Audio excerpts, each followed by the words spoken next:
Hello, everybody. I So, know. Hey, I don't have to mute this on the outside here. If it's working, is it working? Yep, it's working. All right. I had the settings messed up when I set it up and had the wrong date on it or something. So it's going to be a little bit before people actually chime in, I guess.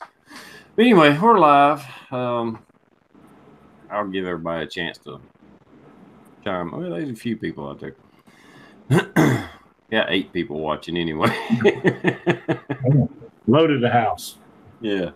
All right, I'll let y'all guys do a intro right quick. I know Coda ain't gonna hang around too awful long. It's gotta get up early in the morning. Go ahead, Coda. All right, I'm Coda Boy 32. I got this little itty bitty channel, but I know the value of family, so I'm suffering and sacrificing this evening so that I could hang out with the one and only Mr. TRprepper. I will never forget the first time I ever met you. You were bigger than life, man. It was awesome. I was like, "There's TRprepper."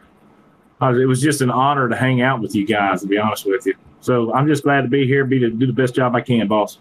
All right, thanks, man. I appreciate that.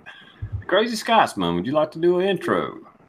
Appreciate the link, brother. Good to be here with you guys. I just got back in town about an hour ago, so I don't know how long I'll be able to hang in there. We'll see.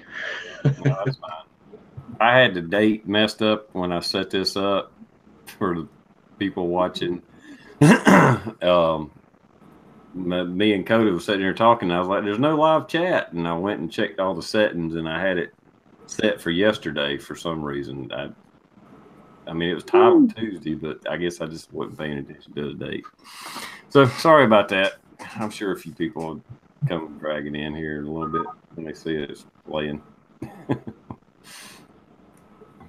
Does anybody want to talk about anything new and exciting, like any trips or anything? You done talked about it now. Yeah, went to the Iraq Veteran 888 thing. It was a blast. Even like I tell you what was real surprising was James Yeager, and chatting with him, dude. I walked right up to him. He big smile, shook my hand, man. How's it going, man? All right, just as like, wow, dude. It was so cool. And then met a bunch of the other guys. 22 Plincher was there. Never really talked to him because I don't follow his channel. John Lovell was there. Pretty good guy. Mr. Guns and Gear. I've known him from some other events. He and I always talk. He always says hi to me, which is really cool. Bunch of cool folks, man. But it was what was most fun was doing a lot of shooting, a lot of free food. Good folks. It was hotter than bejesus down there, but that's what you get when you get a bunch of hellions running around. Mr. Daniel's in the house. What up? What up? Hi. Hi. How are you? I'm doing good. My sinuses are hurting. It's so good to see you. Was it that skunk smell? Yeah, it's stinky around here. Coda, was that an event? Was it somewhere near or around Atlanta, I'm assuming? Martin, Georgia, right across the border. Okay. Straight down 85 at a Red Hill Range. And look, man, I mean, if you want to go, all you got to do is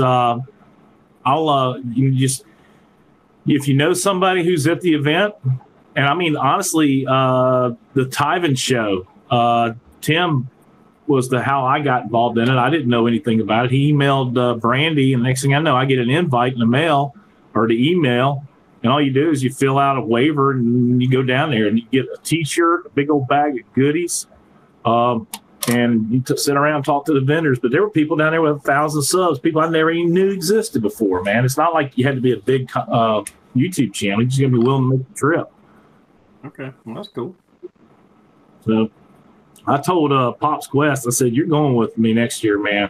We're going to drag your happy ass down there. If he's not shooting some kind of high fancy polluting, super duper, pooper scooper competition, you know how them competition people are, right, TR?" Next year, he'll be in world events, I'm thinking.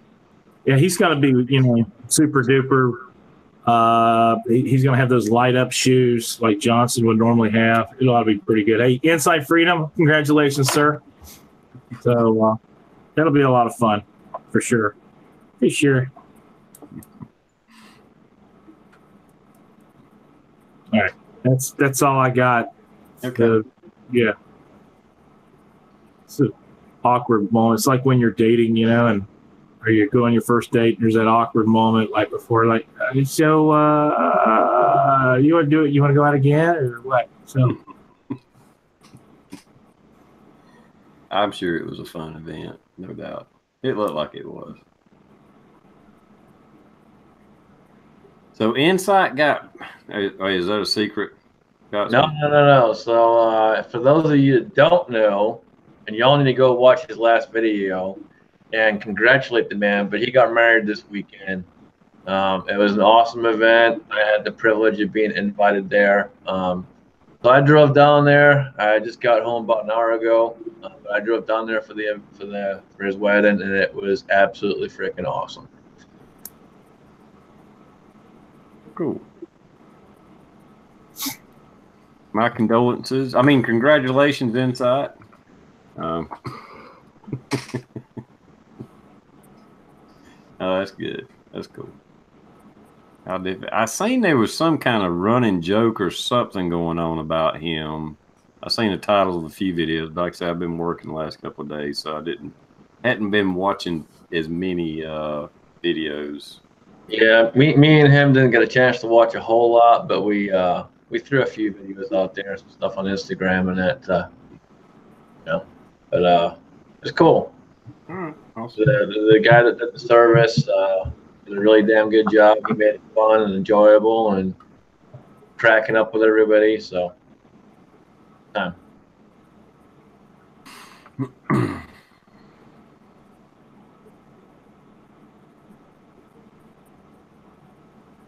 Sorry, I'm typing. all right, I fall asleep. Whenever you got a bell, you go right ahead, man. I understand. Yeah. I can't find my phone. That's not good. You're using it for the chat, maybe? Yeah, I just looked down. It's right there. Never mind. Hey, phone. How are you? Oh, my God. I'm a goober head. Seriously, I'm a goober head. It happens to the best of us. Yes, sir. Hey, Scotsman, I got a question for you, real quick. yeah. Well, two questions. First question: am I centered in the frame No. now? Yes. Okay. Second question: I just found out that there's a certain company in Canton, Ohio. We need to do a road trip. Okay. Road trip is done. It's on. That's only 40 minutes for me. Yep, we'll make it happen.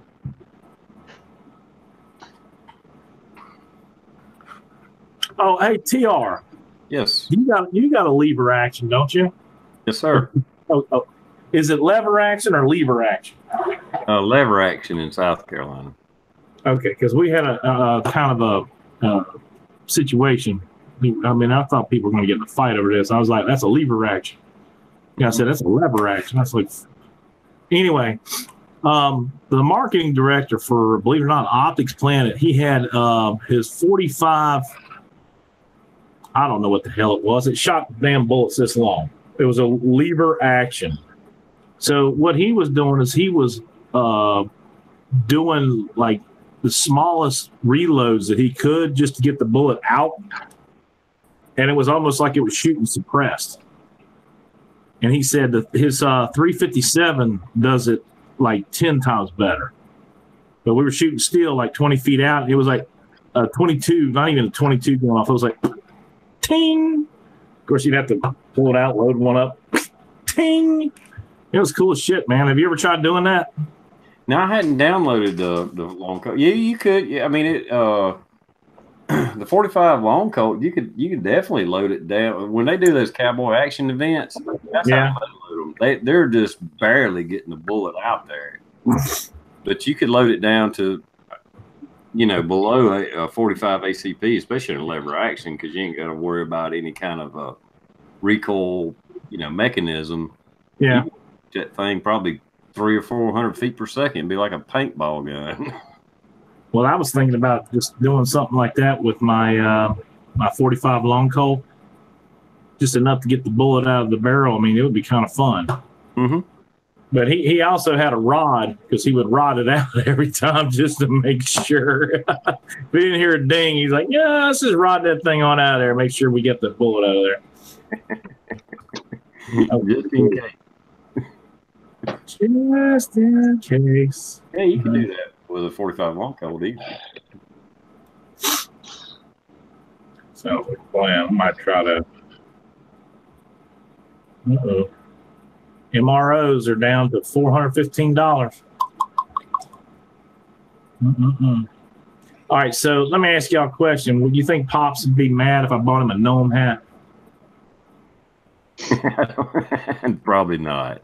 Probably not, and I'll even chip in. I was going to have 4 of them sent to his business. I just think that'd be funnier than shit. Well, let me know how much, man. I'll chip in. Good God. Poor old Rob. Oh my God. Okay, well, guys, this is it for me. We're going to do beer. I love you long time. Happy endings and all that nice jazz. Good night, old man. And if you can't be good at it. Whatever else he says. Y'all take care. Be good. See ya. DR, I'm going to have to mute this for a minute. I just looked over here. My daggone dog just pissed on my couch. Oh, okay. Take care of business. Man, you're not having any luck. I'm still here. Dogs pissing everywhere. And this is the one that didn't get sprayed by the skunk. Okay, let me send Rosie a link.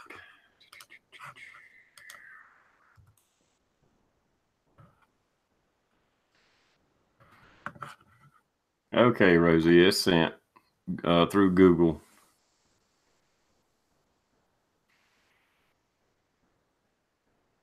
All right, we got a few people out there. You done seen it. I don't know, I'll wait. Oh, BM, you ain't got to do that, dude. I appreciate it, but...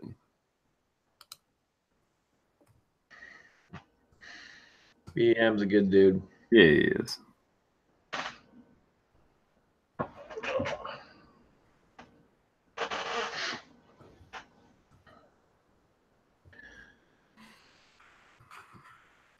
I was looking through my settings. I seen when you're setting the chat up, there's a box to click to make the super chat permanent, but I don't see a box to take it away.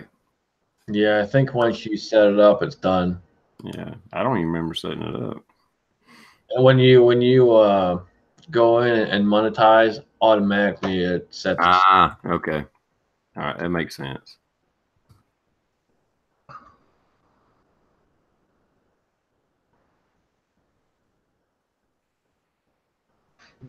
I want to. All right. Sorry, but I set the chat up wrong, everybody. So not everybody's saying that I was doing it tonight.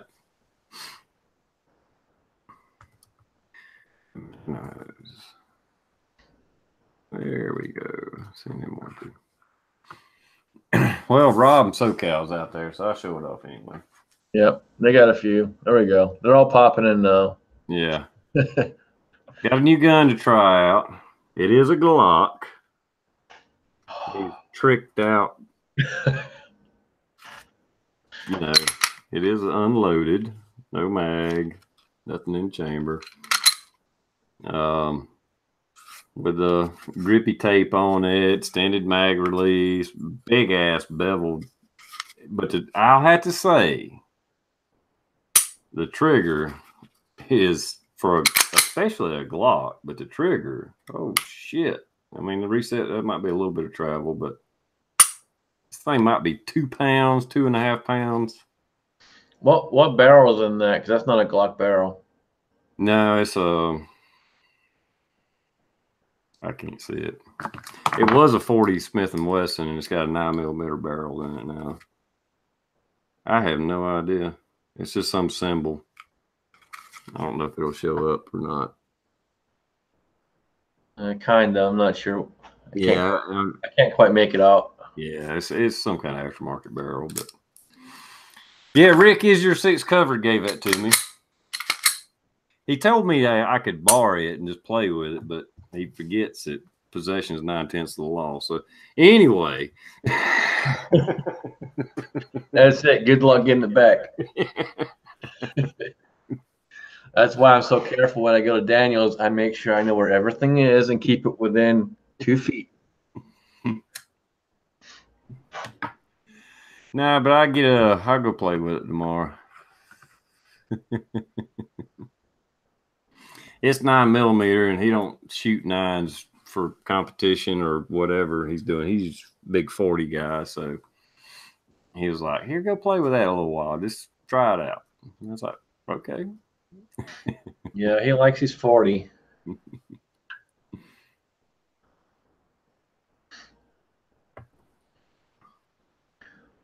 And I got a ton of brass given to me in the last couple weeks, so I'm loaded up with brass. Oh, good. So I got a lot of work ahead of me.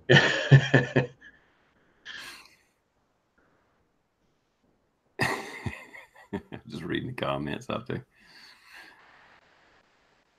Yeah, I'd like to say that you can't have too much brass, but after watching one of Pop's Quest latest videos, I'm not sure. That's not that you couldn't run out, but holy crap. Oh, well, as much as he shoots, I get it. Yeah, I know. I was impressed at just seeing a 55-gallon drum full of damn brass. Holy crap. Yeah. I mean, I fill up 3 of them at the range, and they pick them up 10 at a time. When we're done with them, they pick them up like 10 at a time. So that's a lot of brass, and that fills up pretty quick. And then we send it off to a company, and they break it down and split it apart and all that good stuff, and separate it and all that stuff. But yeah, those are a sight to see when it's filled to the brim. Yeah, that was impressive. But right now, the good thing is brass has come way down in price. It's easy to get. It's fairly inexpensive.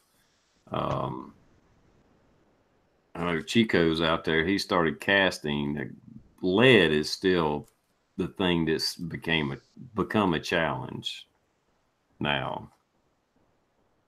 If you cast bullets. Now, if you don't cast bullets, it don't matter. But you can still get it. You can find it. You just have to search for it now and try to find not dealers, but just just find places you can get a little here and a little there. When I started casting, tire shops would damn near pay you to take their lead because it wasn't worth anything.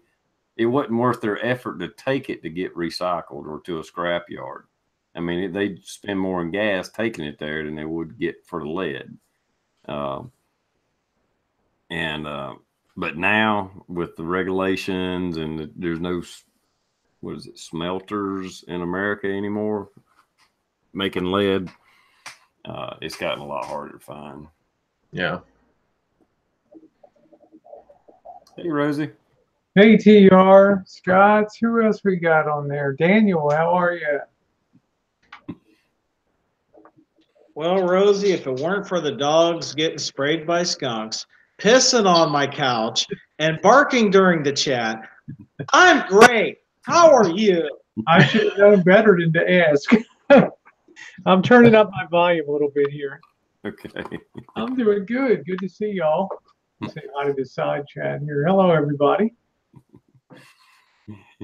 Well, it's good to have you. Yeah, I messed up my settings when I set the chat up. Evidently, I did. I had it set for yesterday for some reason. I fixed it when I started doing this, and so not everybody. Everybody's out there now, pretty much, but caught everybody off guard, I guess. Well, there's a little bit of politics to talk about if y'all want to talk politics. Just a little. Yeah. Economy too. It's good stuff to talk about.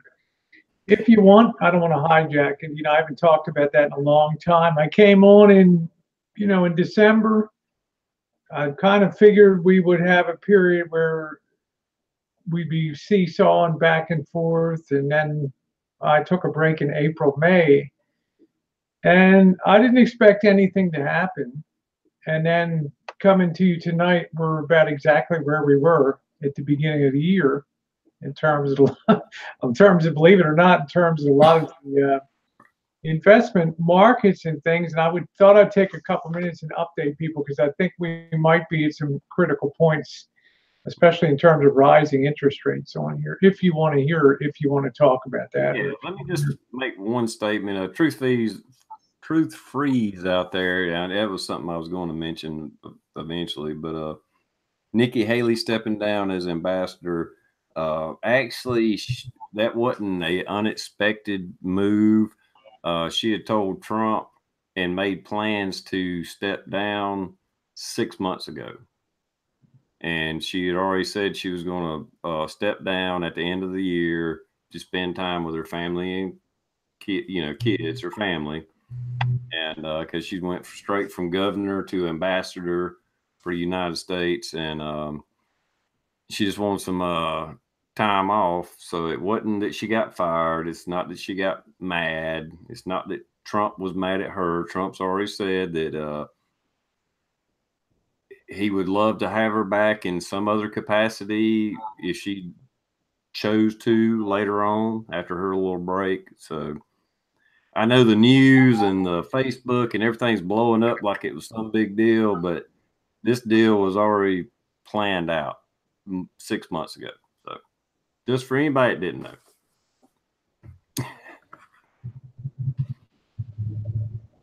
And with that, I'll turn it back over to you, Rosie. I need to. I don't think it's unusual. I think it's a burnout job. All of these administrative jobs. I mean, you're not exactly the ambassador to Upper Slobovia or something where you're just on a joyride going to the UN. I mean, there's a lot of responsibilities.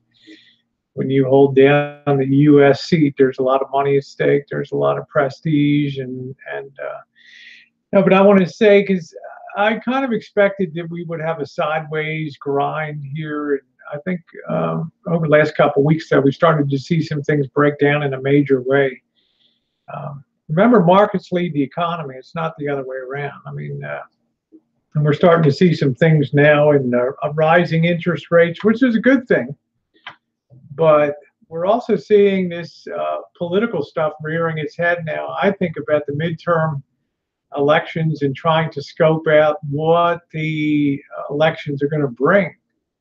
And last time we had the big surprise. Maybe you guys weren't surprised on the side chat. You're a hell of a lot smarter than I am. Most of you figured Trump would win. If you remember back in October of last year, a year ago, I thought he would have to run the table perfectly to do that. Well, damn if he didn't do it. Damn if he didn't do that perfectly on there. So now we come to a point after that there was, markets around the world were pretty much delighted, and investors around the world, because they figured there'd be a tax cut, which we got, a very major tax cut. They figured there'd be some streamlining of business rules and regulations, which we got. And they figured that there would be an attack on trying to level out trade. And I think we're pretty much in the middle of that fight right now. However, that could go, the big wild card, of course, is the Senate of the United States. Evidently, a couple weeks ago, Trump was like, we hammered out this agreement between Mexico and the U.S. to revise NAFTA. Well, we'll see what the Senate says about that, because the Senate has to approve that. But the big issue is the China card, and what's going out of the China card, what's going on with China, plus what's going on with interest rates. We have been in such a low interest rate environment for so many years. I talked about this concept of you become like a hothouse orchid that any little chill wind could destroy the plant. And that's the way I feel like we are right now with interest rates. It's not going to take a lot of movement to cause a lot of upset, because business models, there's been so much that's been purchased in bonds and over as the Fed's sold off its portfolios, and we continue to have to fund a deficit, and it's going to be somewhere near $1 trillion for 2019. There's a lot of bonds. There's a lot of investment that's been made into bonds. There's been a lot of money lent. And most of this money lent has come over the last 5 years. In other words, the deficits have been huge. The amount of money the government has needed to borrow is huge. As a result, you have this big bubble of holdings that have been put in place the last 5 years or so of treasury bonds and notes. Now, how much of a loss are they going to be willing to sustain on these things? If interest rates start to rise, you could really see some type of panic set in where people want to get the hell out of these fixed income things, because the leverage on them is so severe. In other words, a small rise in rates can do a tremendous amount of damage to a long-term bond. It's not like when a bond in the old days would go from 6% to 7% yield.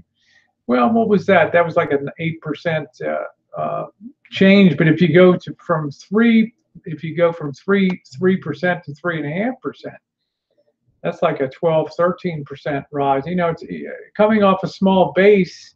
The damage could be much more severe to long-term holdings. So you go into these investment meetings with zillions of dollars of holdings of bonds, whether you're in China, Japan. You sit around that table and you say, what's going to happen with interest rates here? Well, they're starting to rise. Well, do we want to sit on a ton of these bonds? And the answer is no. We want to start getting rid of some of this stuff so we don't get screwed when rates go up. So we have to be very careful about that. I've seen the technologies rolled over in the last month or so to the NASDAQ market. So just be aware of things. There's some rosy things. The employment's good, but the employment's always the best. It's always the most lagging indicator in the economy. We have great employment right now. I think anybody can get a job that really wants to get a job if you're willing to work. But of course, most of these jobs tend to be more of the low end jobs. And but I'd just say watch out for bonds, because the size of the bond market really dwarfs the stock market. It's much larger in scope and size. The debt markets are gigantic, and the debt markets are more worldwide. And the debt markets can't be controlled by the United States government. It's more worldwide. So you throw that in with the fact that we're having these trade issues with China, and you got to wonder what China's tactics going to be if they get pushed too far to the wall and their economy slows down because of trade issues. They've already reduced oil purchases from the United States and natural gas purchases dramatically over the last month. So it's like a game of chicken. We keep pushing this thing to the edge to see who's going to blink first. And I just fear if they start cutting loose bond holdings, we just don't know. It's a very interesting time. Then you overlay the election on top of that. Then you have some concerns with how the Senate's going to potentially be reformed. The lowest friction time, I think, is over for the Trump administration. I think we're going to have high friction for the foreseeable 2 years, and I think that's going to impact markets. Now, TR would say, hey, that's great. They can't mess anything up.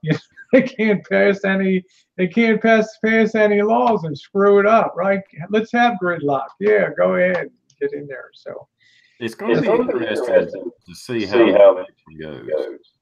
No doubt.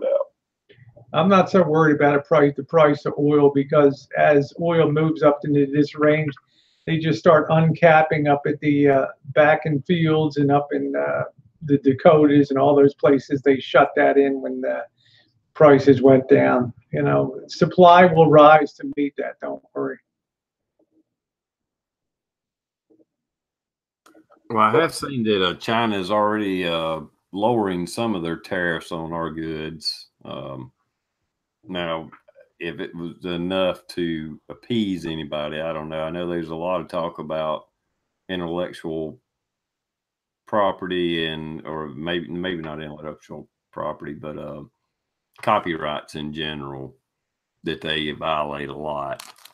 I know that's a big concern and one of the things that they want on the table. We want on the table.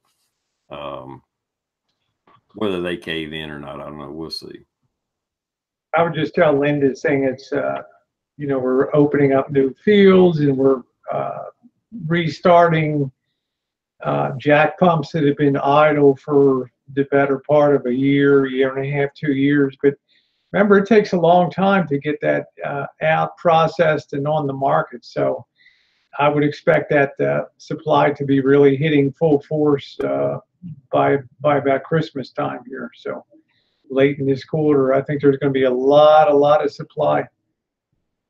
And remember, they keep putting out electric cars. They keep putting solar panels. You know, they still that drive to go solar.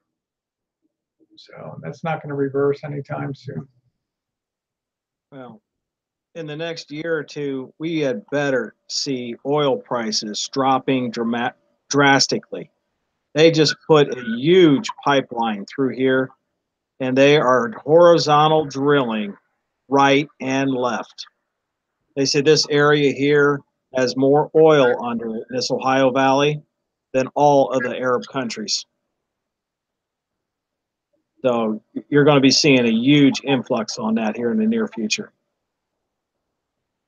Yeah, I think it's always, you know, I remember growing up in the 1970s and we're going to run out of oil. It's, you know, I mean, you would be surprised human ingenuity and like Daniel said, how much is really out there that's yet to be discovered and efficiently produced. So, you know, it's like Midas Welby said, yeah, pushing into the #1 in oil production. We have enormous energy reserves in this country, and there's still so much capacity that's shuttered from the big shock drop down to 35 that it'll be on. That supply is definitely be rising. Also, the fact that China's cut its imports.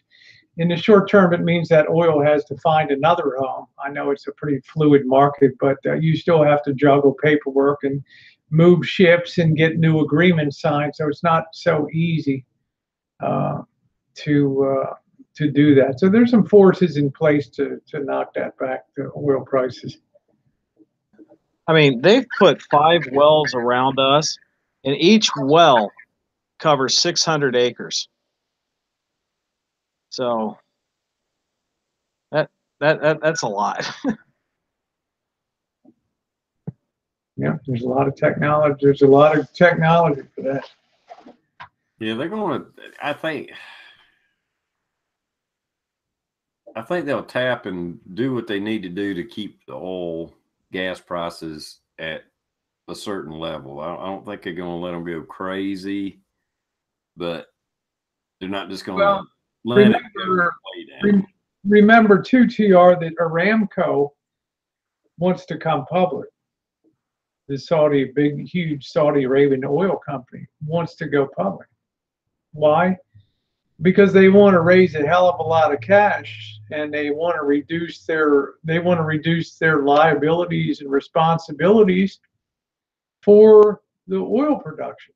They want to start putting that off to other countries. So they have a vested interest in trying to keep the price of oil up here, so it's they can attract the Goldman Sachs's and the J.P. Morgans to underwrite their issues. I mean, it's a lot easier to sell a company, taking a private company like that is public when prices are good than when prices are lousy. You have a lot of resistance and a lot of selling problems there. So you can bet that they're doing little things, and maybe not so little things, to make sure that they keep that price up while they're opening up the bidding for Wall Street companies and firms to take care of the underwritings of these issues. I mean, it's going to be a huge, huge issue, and they got a lot at stake.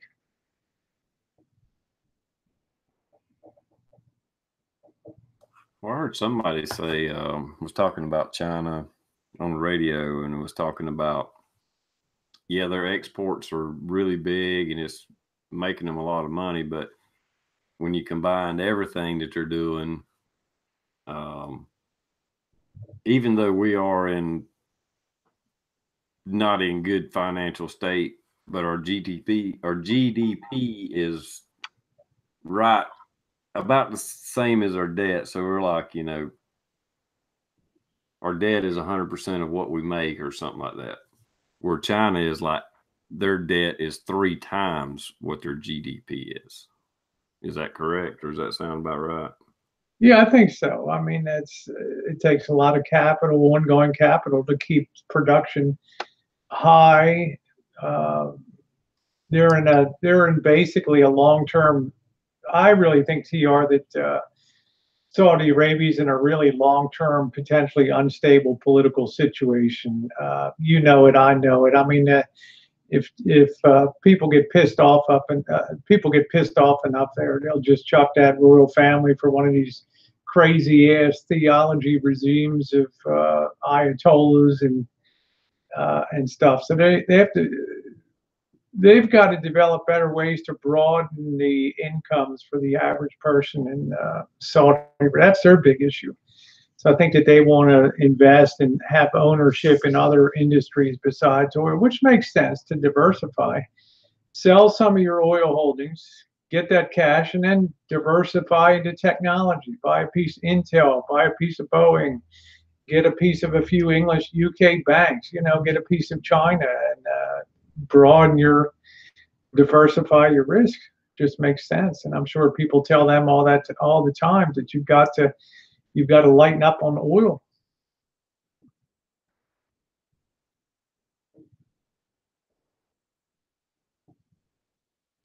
All right, what else is going on in the world? When they said, is the average Saudi want to study hard and work? I don't know. It's the average Middle Easterner. I'm not sure. Well, I can tell you from firsthand experience, people that are actually Saudi Arabians, they don't work. I think a lot of people in the Middle East, I've always thought it had something to do with the heat and just living conditions, and just, you know, it seems like the cooler the climate, the more industrious the people are, and the warmer some of these places to live. Well, when I say that, I'm talking about like manual labor, what they do is they import all their labor. Yeah. India and all these places. Yeah, exactly. Yeah. The worst that I've seen, maybe actual Saudi Arabian might be over a construction crew or a road crew or something like that, but they were like the foreman, you know, pointing and, hey, you do this and this and this. So that's what I've seen.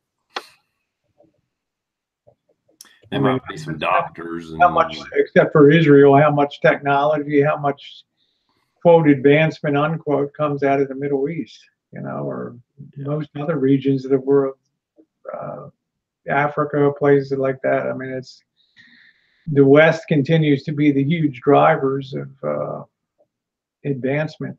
Yeah, they're just banking on their assets, whether it's oil, diamonds, gold, silver, whatever.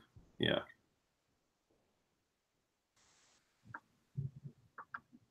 And Saudi Arabia got so rich so fast that it's probably going to be hard for them to snap out of that unless they're just financially forced to.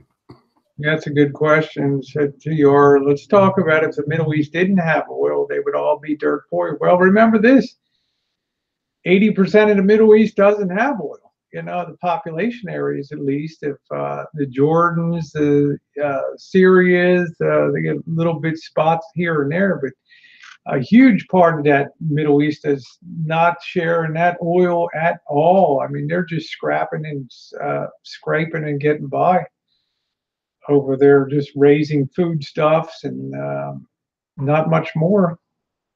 I mean, would you open a factory over there? And, a BMW plant? I hardly think so. In Syria or Lebanon? No. So I say, apart from Israel, it's a wasteland of economic opportunity. I mean, Linda, am I right or not? Well, I didn't. It's not like I got to actually tour the Middle East, but what I did see, it is flat out a wasteland. There's nothing there. I mean, not trees, not nothing. If there's trees, they're in one little spot that they planted. I mean, there's nothing there. How people stayed there for that long, I don't know. But I'm sure there's some nice areas somewhere, but I didn't get to see them. I just think I think if you're born and raised there, TR, you have very low expectations you have very few yardsticks to compare yourself to how your life is compared to, say, in the West. So if you don't know that you're living lousy, well, then it doesn't bother you, But when you start to have a yardstick to compare and you get a little bit of media, then you start to get a few ruffled feathers that there's got to be a lot better life somewhere else. So I don't really know. They have all the cultural impediments of Islam and things like that. I've never thought of Islam as a big driving force in economic development, as a religion. So I'm not sure, but I just,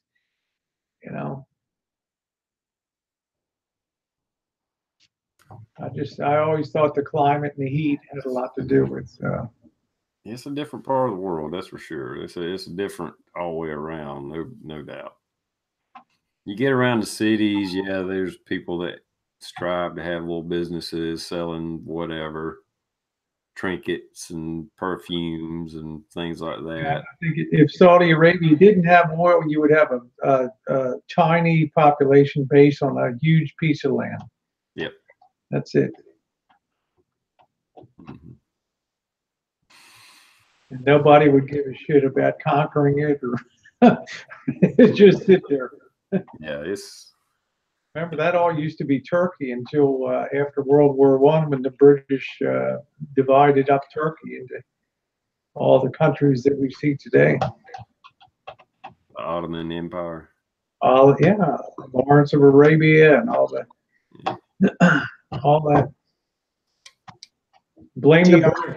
Blame the British for everything. I do. Hey, TR, do you still have your boots from Saudi Arabia? No, out the sandbox, those areas? I finally wore them out, but I may still have them.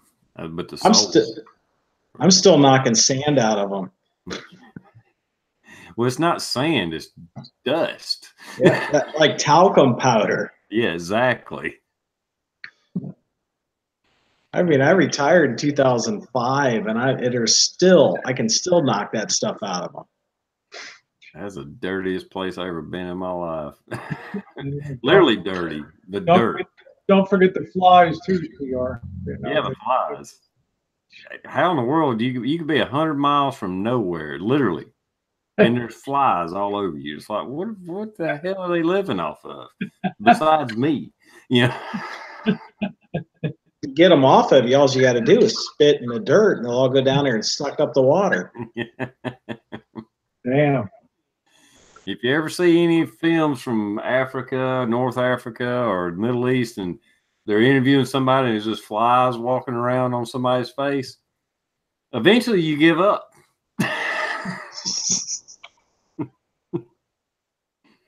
And their flies are different. I've said it many times. You can have a fly like on your cheek, you swat it away, it'll go about 2 or 3 feet and it'll come right back to the same spot. It's just over and over. It ain't like you swat it and it kind of flies off. No, go. Zip, zip. Good night, Phil. I think that's what made me feel dirty, other than the actual dust in every place imaginable.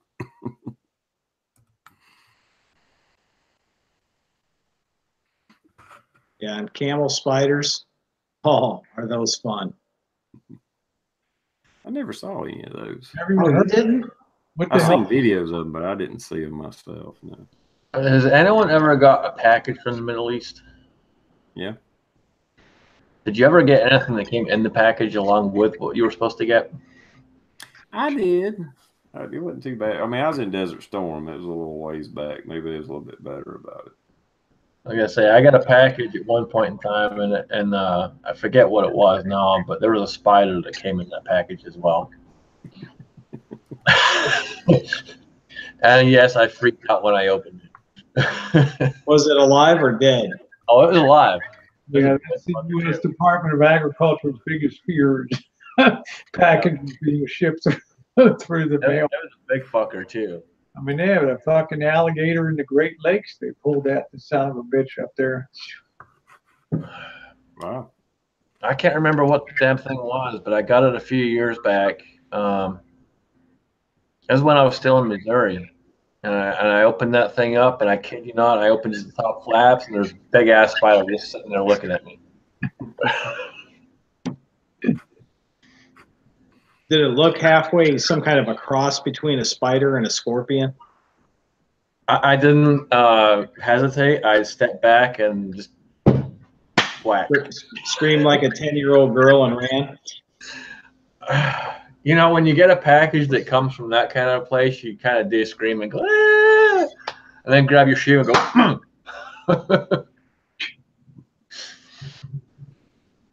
I'm not a big fan of spiders or snakes anyway, but yeah, that was a little freaky for sure. I just don't know, for me, what the value of education,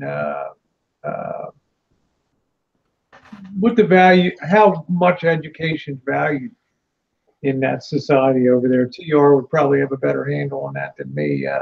You know, it just seems like schooling and things is almost like a secondary thought to just living. It usually is in most poor, underdeveloped areas of the world.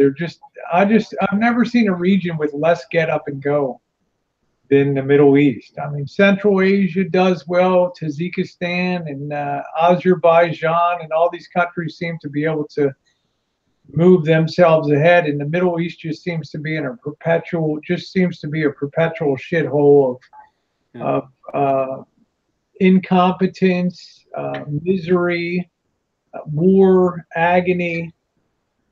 They live for, like I said, it depends, and it's a royalty. So, you know, depending on who you're kin to, you may get upper echelon type jobs and stuff. You may even get education, what have you. But as far as your average people, I mean, I don't even know what kind of money they make because it's all trickle down. It is literally trickle down economics because the jobs are, you know, national jobs, basically state jobs, whatever you want to call them. And but it's just freaking goat farmers and like I said, little peddlers and stuff. I mean, it's yeah, very tribal. I mean, there's no doubt that the Balfour Declaration, we've talked on that before about the Rothschilds being behind that, and the English declaring the Balfour Declaration and the establishment of a Jewish home state certainly had a lot to change people's attention focus from development that might occur in most other areas of the world. And suddenly, I grew up, there's just intense hatred between most of the countries surrounding Israel and particularly Palestine and the PLO, and just years and years. I have to think that the establishment of the Jewish state there and Zionism had a huge measure in just putting the focus on the wrong place. Instead of coexistence and acceptance, it just became like a dagger in the side. So of the Middle East. Right or wrong? Yeah. And that's the truth. Mm-hmm. Yeah, it's. I think I know we've probably talked about it. I think a lot of Americans think that people in other countries are just like us, and they just speak a different language. That's not true whatsoever. I mean, there's parts of the world that's like you went to another freaking planet. That's how different they live. You said the establishment of Israel was an affront to Islamic understanding, but you cannot deny that. But before World War One and under Ottoman rule, religion was allowed to be freely practiced in the Middle East with almost zero problems. The need for a negligible governance in those areas. People were left alone as long as they paid their taxes, whatever they were. The Ottomans were smart; they didn't give a damn. Throughout the whole crescent of the Middle East, they could have cared less. But this is what I say. People talk about World War II and World War One. The implications of World War One were much more severe for our world today than World War II ever were, and especially when it comes to the Middle East over there with the drawing of random boundaries of, well, we'll call this Jordan, we'll call this Syria now, we'll call this Saudi Arabia. You don't always get that stuff right sitting in England doing that kind of work. A lot of major mistakes, that's correct. A ton of major mistakes. The consequences of World War One were so outlandishly huge compared to other ones. So then once that was gone, then destabilization was a fact with you started having bombings and get the British the hell out now. And Yeah, that probably triggered a lot of the. It just triggered a ton of rage because the target then knew from, people were like, oh, damn, well, the Ottomans, they lost, but they weren't as bad as these fucking British here running these rules. And, you're a second class citizen in the country you were born in now. And we have this outside ruling class. So then the effort became to get England the hell out of there. And after a while, they got so sick of being blown up and shot and ambushes, and they just got the hell out of there as soon as they could. Yeah, it's probably in. He was mentioning Islam kind of driving down technology and stuff. If you look back in history, they were fairly thriving and kind of accepting, I won't say Western culture, but kind of. If you look at pictures from the 50s, 60s, and on back of the cities and stuff, I mean, it looked like Europe or whatever. I mean, they were. Well, that's correct. I mean, Jerusalem was a very cosmopolitan center where people were encouraged to worship freely. You really didn't have a lot of problems with violence, and it wasn't until after World War One that and the collapse of Turkey and the Ottoman Empire that things really got crazy over there. Mm-hmm. Yeah. Yeah, Yugoslavia, that part had a lot of problems too because you have Islam in there with Bosnia and right up against Serbia and Orthodox, Russian Orthodox, and same area, any place Islam butts up against another religion. Yeah, it did a lot of damage to the entire world now.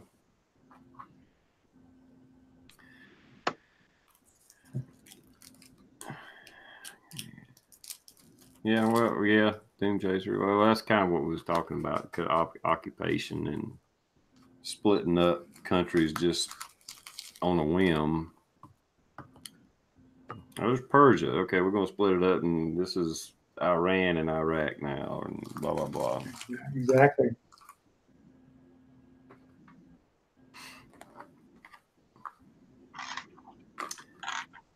So, is everybody registered and ready to vote yet, or what? Yep. I've been registered since I was 18.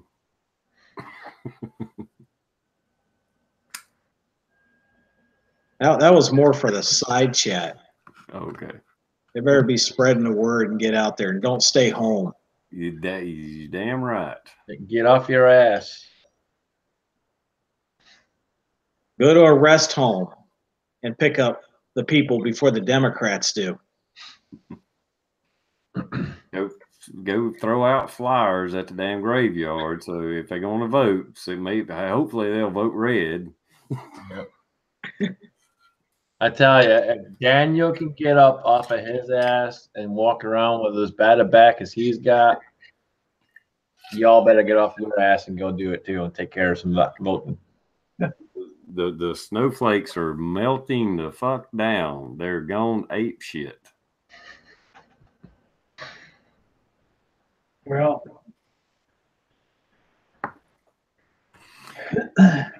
next is Ruth Bader Ginsburg. Hey, yeah. She's hanging on for dear life on that fucking train.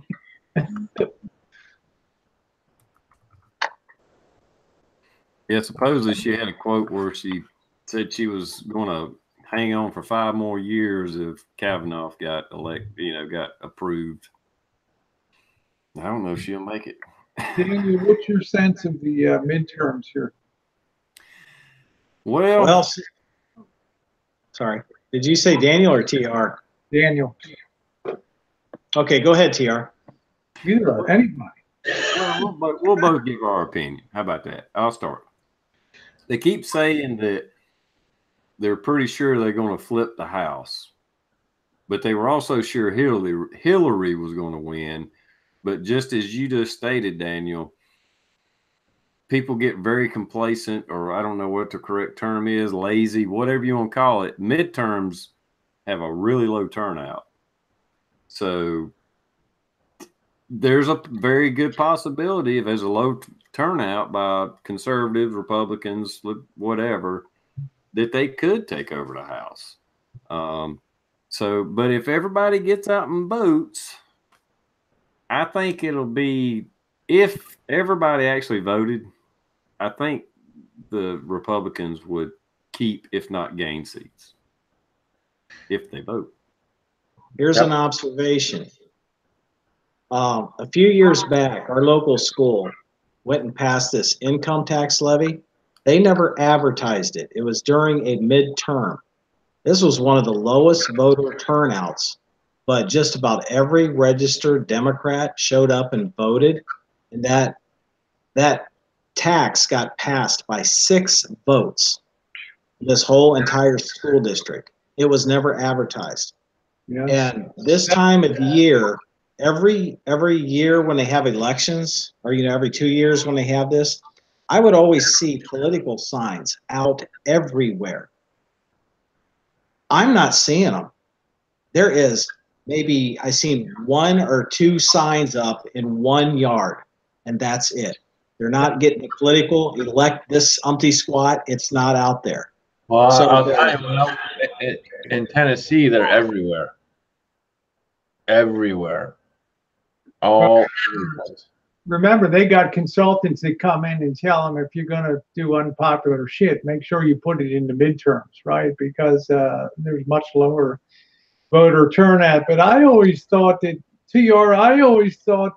when I was growing up, there was the old saying that Republicans were always much stronger turnout. I mean, they'd stand in the fucking rain to cast their vote, whereas Democrats, snowflakes, if you look outside, it looks like there's a couple clouds on the horizon. Fuck it, I'm going back to bed and, catch my afternoon soap operas and I'll see how I feel. The Republicans, I always thought, were much more staunch about turning out to vote. I hope that's still the case. I don't know, Well, I know in my district, in my area, I mean, it's pretty red, yeah, I've had to wait damn near an hour to vote. Yeah. There's not that many. Evidently, half the population of the area I'm in was there. Because I'm voting at a little church on the side of the road. You know, I mean, there's no community centers or nothing like that where I'm at. I mean, it's like, this is the best we can do. You can go to this church here and vote, you know, and it'll be lined up. You know, you're pulling in the parking lot. There's people just parked everywhere in the grass now, and it's very conservative. So yes, they But show that up. brings up a good point too, TR. That a lot of times people will pull in, they'll see those huge lines, and they'll just drive away. Mm-hmm. Yeah, and I think it's also much harder in cities to rally people. It's you know, they're much more vertical societies, and it's challenging. And I just think that people tend, I think people in a lot of cities tend to be more apathetic about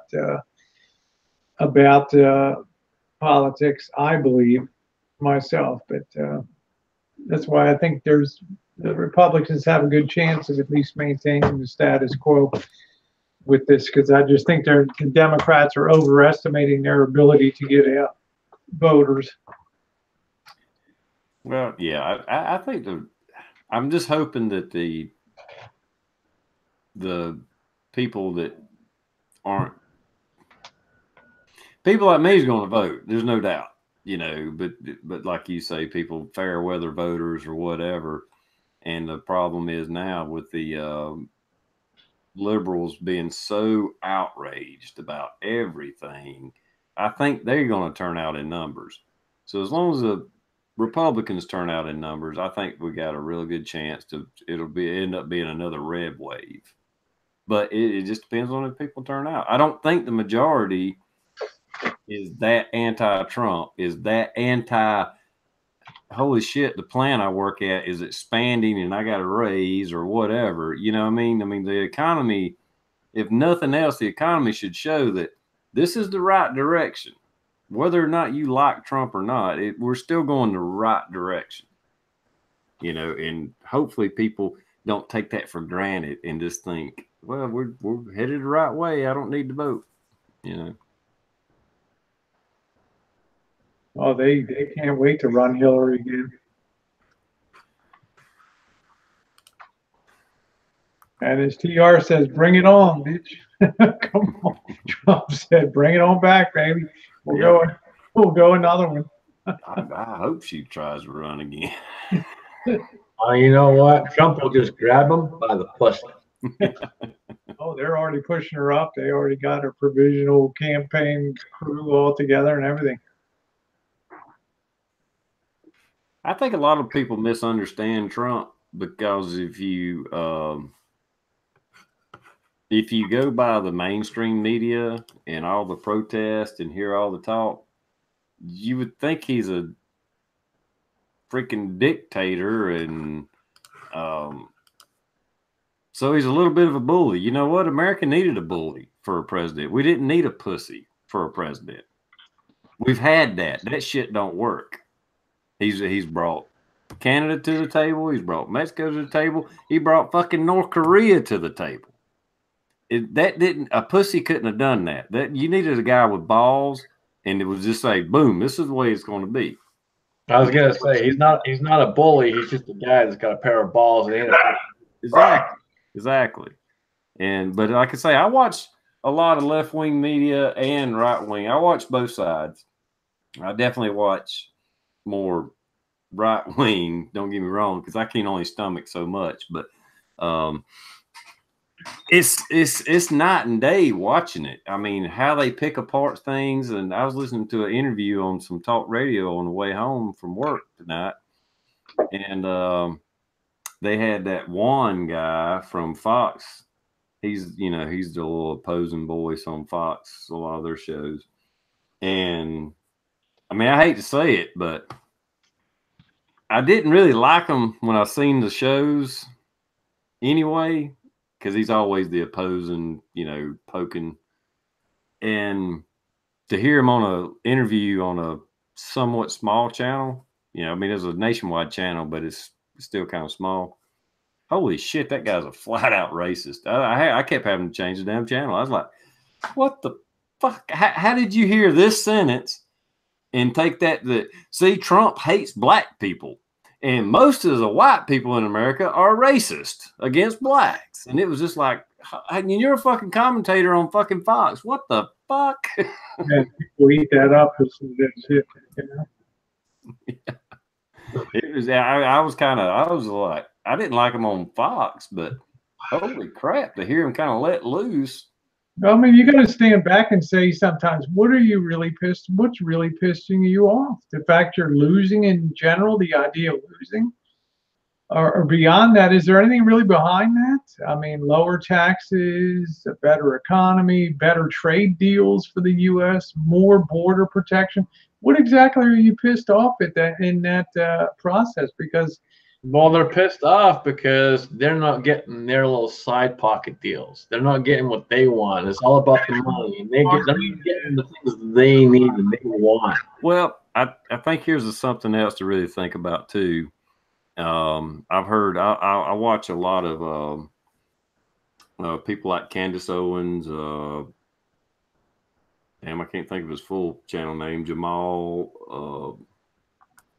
He's on YouTube.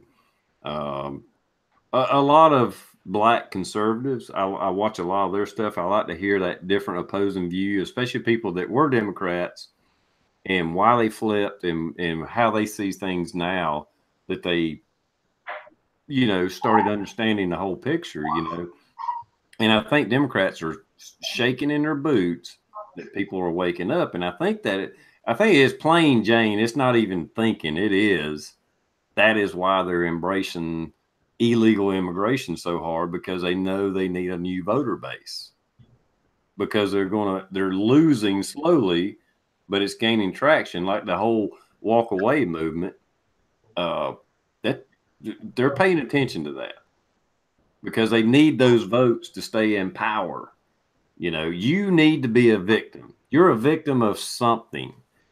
So you need me so I can pretend to protect you. They don't want people standing on their own 2 feet and getting a fucking job and going to work and getting off food stamps. I was going to say, I try to connect the dots to just think, okay, you're pissed off because you lost. There's the concept of losing. It's never fun. But just look behind and say, well, like Scott said, what really irritates you about that? Possibly because you just look at what other people have and you don't think that you think that the system must be rigged to give people like that, the extra benefits. But you never hear them talking about hard work. You never hear those whining snowflakes talk about the hard work that somebody put in. What was that Obama said that time? We all built he told some company or something. We all built that. We all own a piece of the success. Remember that TR? He made some dumbass speech. You didn't build that. We did. Yeah. He's like, you didn't build that. And everybody's got this like, what the fuck moment. Even the Dems were like, really? Did he just say that? I mean, this is the kind there was many of those with him. I mean, that's the mentality you have of, you didn't do it. We did, and we didn't get rewarded for it, but you did. So fuck you, and we're going to get you back. Well, we've seen the way socialism and communism work, equal misery for all. So you better get out and vote.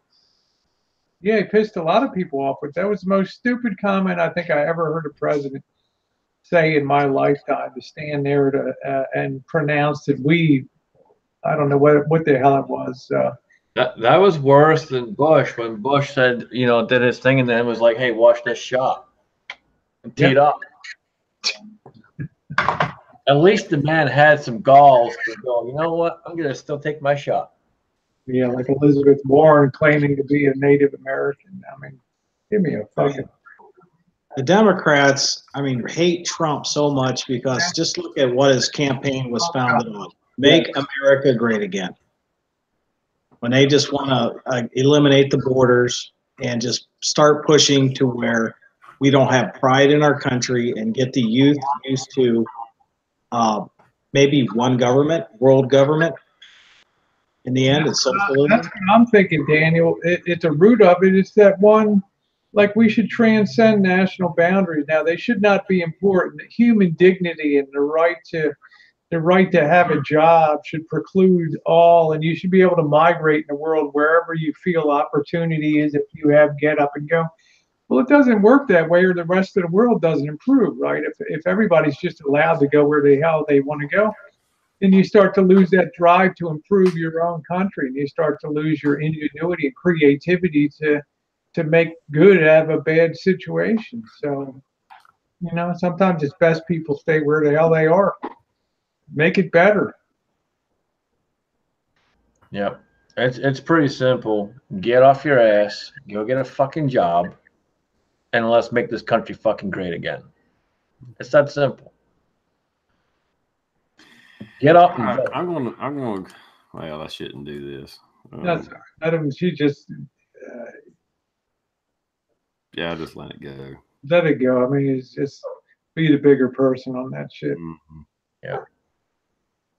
All right. Well, I'm gonna jump off before I pass out and get made fun of for passing out on your chat. Yeah. I appreciate being here, brother. Great And, God, stay yep. Scott's been needing somebody to crack his back for him. That poor guy's been in a truck seat all day. Yeah, it's rough. All right, guys. Take care. I'll talk to y'all later. later. Night, man.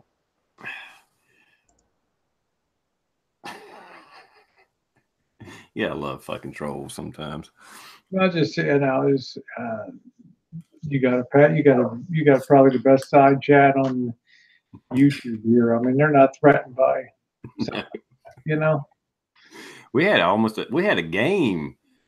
Was you here that night? Whack-a-troll. Whack-a-troll. I got a shitload of trolls, and we was just competing on who could boot them off as fastest.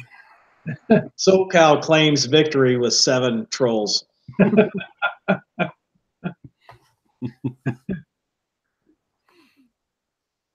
Oh, that stuff was scrolling by so quick. I mean, every time I hit the time them out or ban them, it would slide down one where it just delete the comment. Yeah, it gets so fast, you're taking out friendlies too. You're hitting the wrong people and taking them out, But that's what I feel like. I just like to grab some of these people sometime and say, hey, let's have a talk here. What really pisses you? What's really behind it? Are you just fucking lazy? You just want a free piece of the pie? You don't like the idea of working hard? It doesn't disturb anybody, dude. Trust me. I mean, you know what? Lazy and worthless is the same thing. It don't mean what color you are. You can have white, lazy, and worthless just as easy. You can have brown, black, yellow, purple, whatever. Lazy's lazy. Well, it gets back to the victimhood status. Everybody thinks they need to be a victim, and Democrats are very big on making everyone a victim. Whereas conservatives usually is like, look, you can do whatever the fuck you want. You can be whoever the fuck you want, but you're going to have to get off your ass and go do it. Nobody's going to hand it to you. But I just think TR could celebrate. Doesn't mean that you're deprived or you're, looked down. I mean, not looked down. You're being held back because somebody's not giving you a fucking free ride. That ain't the way it's supposed to work. You get off your ass and go do something. If you fail, you fail. You fall flat on your ass and you get up and you do it again. That's all America is. It's not, you don't deserve a handout. The only people that deserve handout is your, like elderly we're supposed to take care of, handicapped or whatever, however you want to classify that. But not just because you don't get up off your ass and go do something. And people get somehow confused that I'm not given the opportunity because I'm human. I should just be given this. Imagine if we played sports like that. Well, we're just victimized because we're, whatever. The Cleveland Browns for 30 years or whatever, right? We're just fucking victims in the NFL. How about if we ran sports like that and shit? I mean, how do you encourage people to be better and be more productive and actually achieve something? Hey, WTF. What the fuck? We're overtaxed. SoCal and Yeah, I. I know that's not probably working because you can hear SoCal people. and I decided. SoCal said it doesn't matter what we do, Rosie. It just doesn't matter at the end of the day, right? Cal. How's it going, everybody? Good to see you, Rosie. It's been a while. You too. Been a minute. Yeah. Thanks for having me on, TR. Daniel, good I to sent see the you as link well, out my friend. earlier. You probably just didn't get it, or you wasn't ready for it. Yeah, I almost never look at that YouTube or that Yeah. Gmail account. Send me I don't know if you could write it down or record it or whatever. I don't care if it's out there on the internet, but WTF SoCal at Cox.net. That sounds sexist. You're done it. I guess whatever you're into. But can you type it in the internal so I can write yeah, it? yeah. But that's like I never look at Gmail ever, but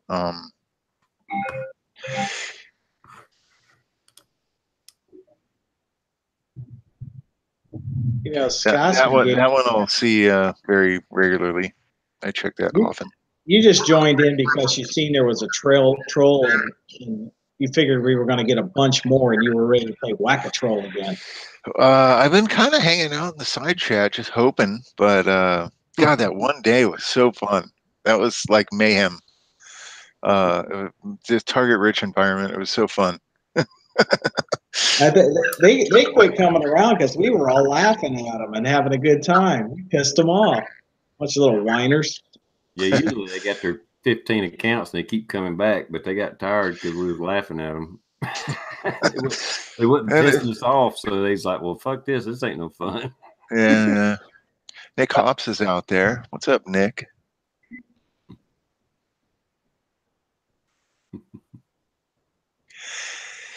Everybody, hello. Everybody's saying SoCal, SoCal, SoCal. Hello, hello, hello, hello, hello. Stump Greenwood out there. The cat's behind me. Kidding. Cats are kind of cool, aren't they? Rick's out there. Rick gave me a gun, SoCal. Rick gave you a gun. Oh, he did give you. Is that where you got that? Yeah. I was watching earlier and I didn't hear the part that he actually gave it to you, but that's pretty damn cool. He put it in my hand, and possession is 9/10 of the law. So. Yeah, okay. I got you there. Right on. I'll take it. Mine. Nah, he wanted me to take it home and play with it. He said, "It's got an awesome trigger in it for especially a Glock. Holy crap, it's got a great trigger. It's still a little spongy when you're dry firing it, but I got a feeling when you're shooting it, I don't really feel it. I make fun of Glock triggers because they feel so spongy when you dry fire it, but when I'm shooting it, I don't really notice it. If that makes any sense. No, I get it. Yeah, Glocks. The break is crisp, but all the creep and the gritty and gnarliness up until that point is very glockular. Yeah, if that's a word, glockular.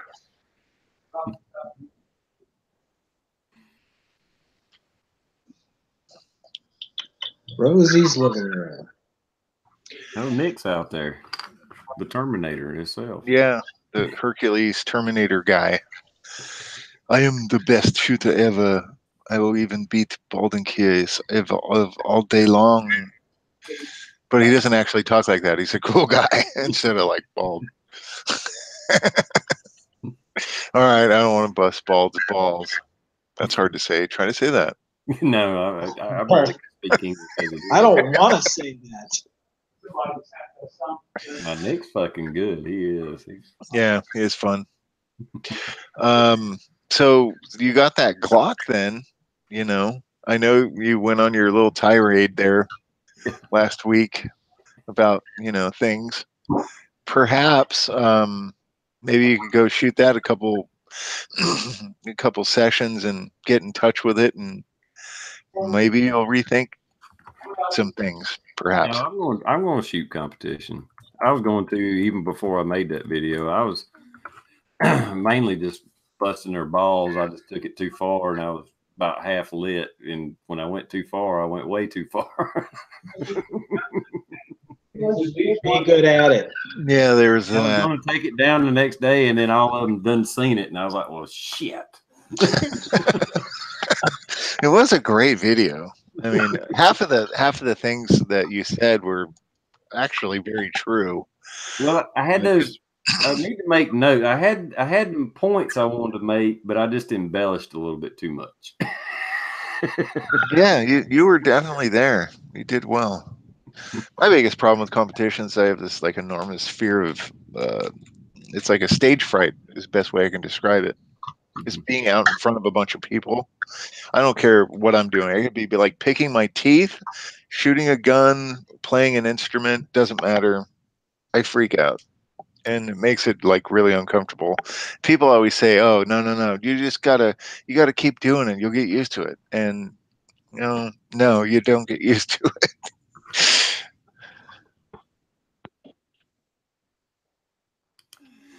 Yeah, I want to try it. I've looked into IDPA in the area, and it's very limited. What they do around here a lot is bowling pin matches, and as far as the most, it's like they do 2 or 3 of those a month. That just and here and there, do like one IDPA or something, and it's like, well, I'm real limited on my schedule on unless it just falls perfect every time. I want to try that place that Rick. He said he hadn't really been much, but it's in North Carolina. It's not really IDPA. It's just their own kind of version of it. Yeah, there's a range, an indoor range that does it every Wednesday night at where I live, and I shot a couple of times there. And I don't know, this was actually maybe 4 or 5 years ago, and it was fun while it lasted, but it was still the thing that got me was the stage fright thing. I did okay. I never really finished last, but I never finished first.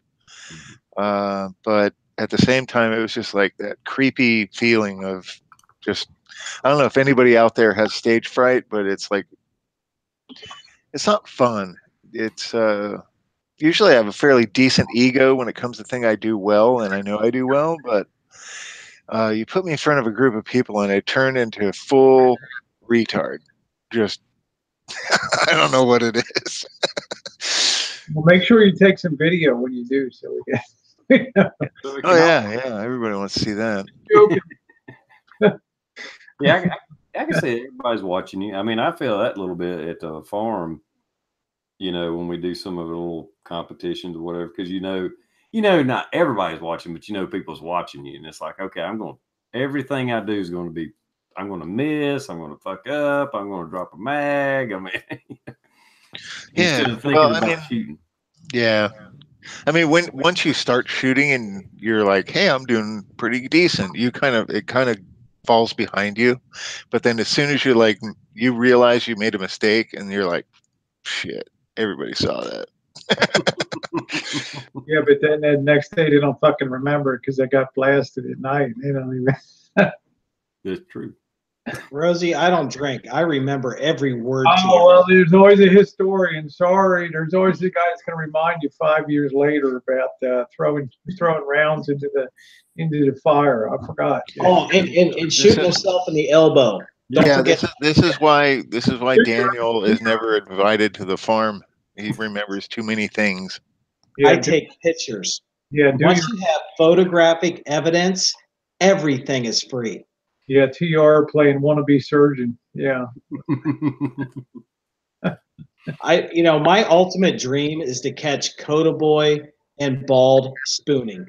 I mean, I get pictures of that. I am golden. I got everything. It's funny because we keep them separated at the farm because I know eventually that will turn into either a really nasty like Brokeback Mountain fest or it's going to be like death match. Wow. But it's going to be one or the other. Big video. Okay. Oh no! Here's how it goes. Okay, they start trying to outdrink each other, and then it's like get angry. They attack each other. Then it goes into spooning. Brokeback Mountain. Okay, we could make a movie on that. Here you go. But I wouldn't watch it. Yeah, just the idea. You'd film it, but you wouldn't watch it. No, I wouldn't watch it at all. Because, I mean, I would say, send me money, or this goes public. Yeah, I always wondered why in the hell didn't Tool Monkey just get some long nose pliers and go to work on that? He kind of did, but Yeah. Yeah, he kind of did. It was over his pay grade, I guess. It's like, yeah, it took the nurse 20 minutes to get it to pull through, get it to cut it, and get it to pull out from all the scar tissue that grew around it. Wow. Hey, TR, I think Midas wanted a link. I don't know if you're into that. Let's see. I got to time you out, Doom, for that dumb comment. Sorry. Leave that shit. What planet's this guy on? No kidding. Gotta be fucking kidding me, man. Do you know how to get in touch with Midas? I don't know if I can. You want me to send you one? I'll forward the link that you sent me, if that's cool with you. Yeah, you can send me one. Doom Chaser, Rosie timed you out. Feel the burn. I got to. You have to have 5 minutes to think about what you just posted on there, and then you have a chance to come back and right, see if we get a little education. Oh, I was reading the Bernie comment. That's what I'm reading. That's what time. Okay, feel the burn. Yeah, no, Bernie wouldn't have won that. Come on, man. He had 0 chance of beating Trump.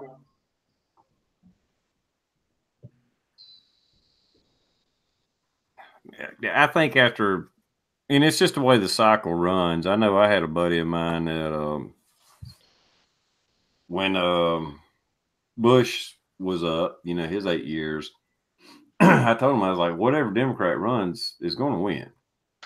I don't care if they put Bozo the Clown up there. He's going to win. He's like, nah, I ain't going to win. I said, yes. And it ended up being Obama. You know, Obama won. And I was like, dude, it didn't matter who run. He was going to win because after 8 years of Bush, you know, people either get uninterested or they get fed up or they get whatever.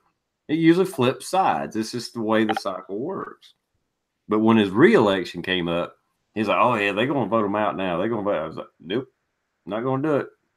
I got a case of beer out of that one. Nice. Like, I'll give you a case of beer if Obama wins again. I said, deal. Midas, send me your email address in the farm chat. Yeah, that goof Obama's running around giving his 100 endorsements for Congress and stuff. Ooh, I really didn't expect the liberal side to go as far as they have with the Antifa, the women's pussy marches, and holy crap, have they not gone? Maybe I wasn't paying attention. I just don't remember that stuff. It wasn't happening in the last 8 years or 10 years. But my God, they've lost their mind. But like I said, getting back to the talk radio I was listening to on the way home, this one guy kept saying how racist Trump was, and he done this, he said that. And like I said, even the radio host was correcting him. So no, he was talking about other Republicans. He wasn't even talking about minorities, you know, and in different things he was talking about. And it's like they got the blinders on. They're not looking at anything but what they hear from entertainers, newscasts, and all that. And so if they say Trump's a racist, Trump's a misogynist, he's a woman hater, he you know, this and that, and they just accept it like it's a truth. I don't get it. I mean, I guess I get it, but I don't get it. You know. Watch. You'll have Obama back in the Senate in 2 years. He'll be it's possible. It's possible. He can't stay there. He can't. He's got to stick his snoot into it. He's got to make it. You don't think Obama's going to try to get his nose into the UN? No, I think he'll get his nose in the Senate, though. How is he going to get into the UN? Yeah, Trump would I have mean, time for that. Soros. I don't know. Yeah, but You can't. yeah, It's not an elected position. It's appointed. So yeah. Yeah, you get a Democrat in there, Oh, and he well, can get appointed. That there's may no way. There's no way at his young age he can walk away from politics. Ain't no way. Well, yeah, but you get a Democrat in office as president. I mean, he can get appointed. Yeah, I think he thinks that's too low profile for him. I would think, it's not. I mean, you look at it; they're pushing the one world government and all this stuff with the UN. He could look at that as the next step. Okay, he already signed that one whole arms thing with the UN that the Senate would not ratify. If he got into the UN and the Democrats were in office in the presidency, that stuff's getting signed.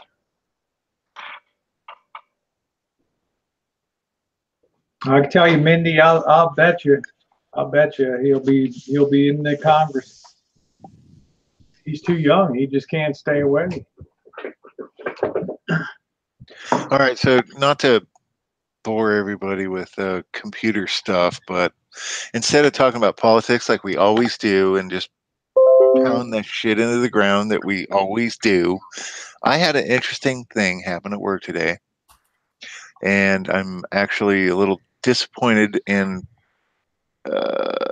sad that I didn't catch it sooner. But we had an individual at work that had his computer compromised, and I'm actually just telling you that, guys, this just so you kind of keep a heads up.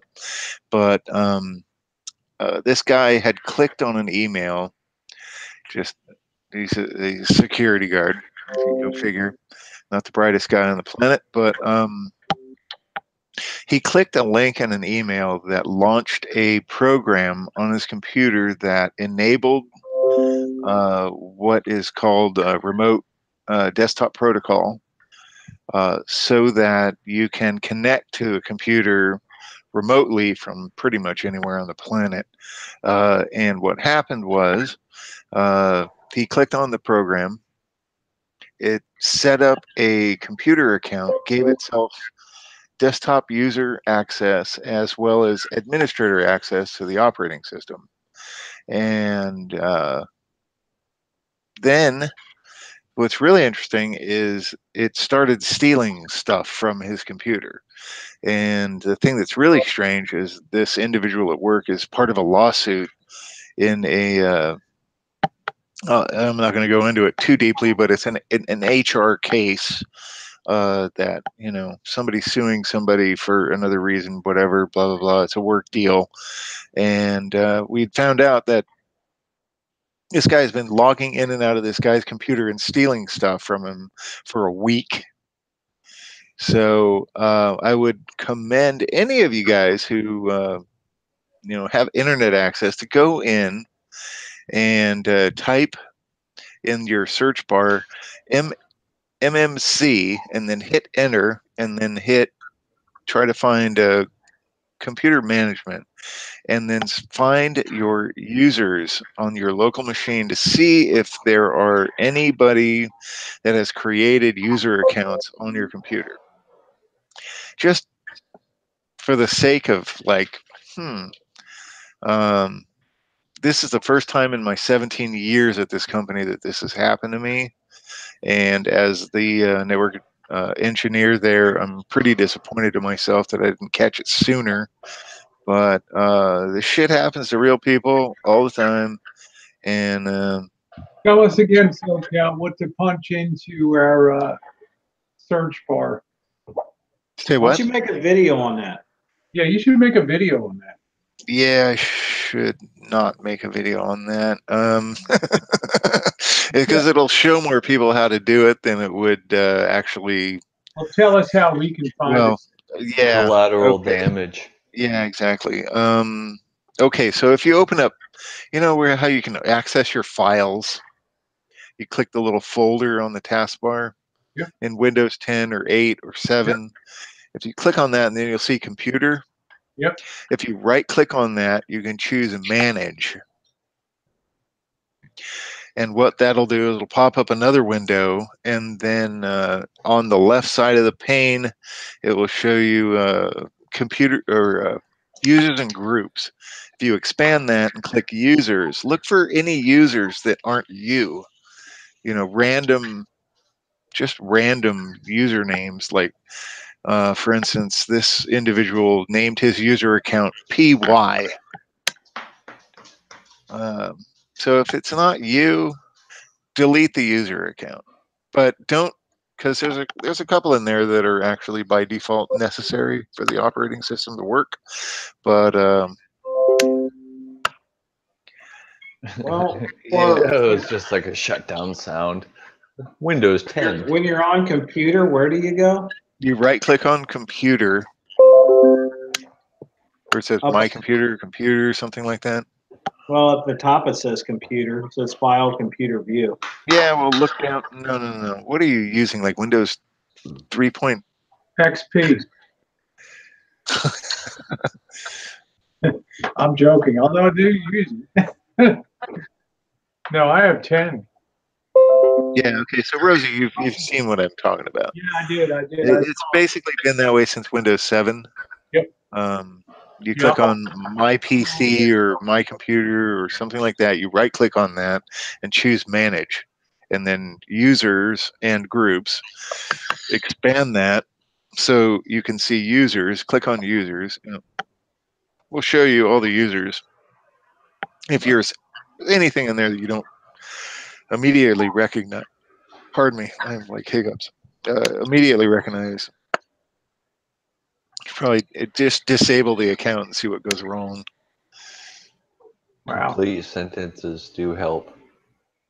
Sentences? Are you going to jail, bro? No, I was talking about you trying to complete your sentence through your hiccup face. Yeah, sorry about that. That's all right. That was some deep intel, man. Damn. I should have been taking notes. Yeah, it kind of sucked. Hey, Midas. Hey, Midas. Hey, y'all. How you Hey, doing? Midas. Hey, Midas. Hey, Midas. Hey, Hi, Midas. Daniel. I hear you.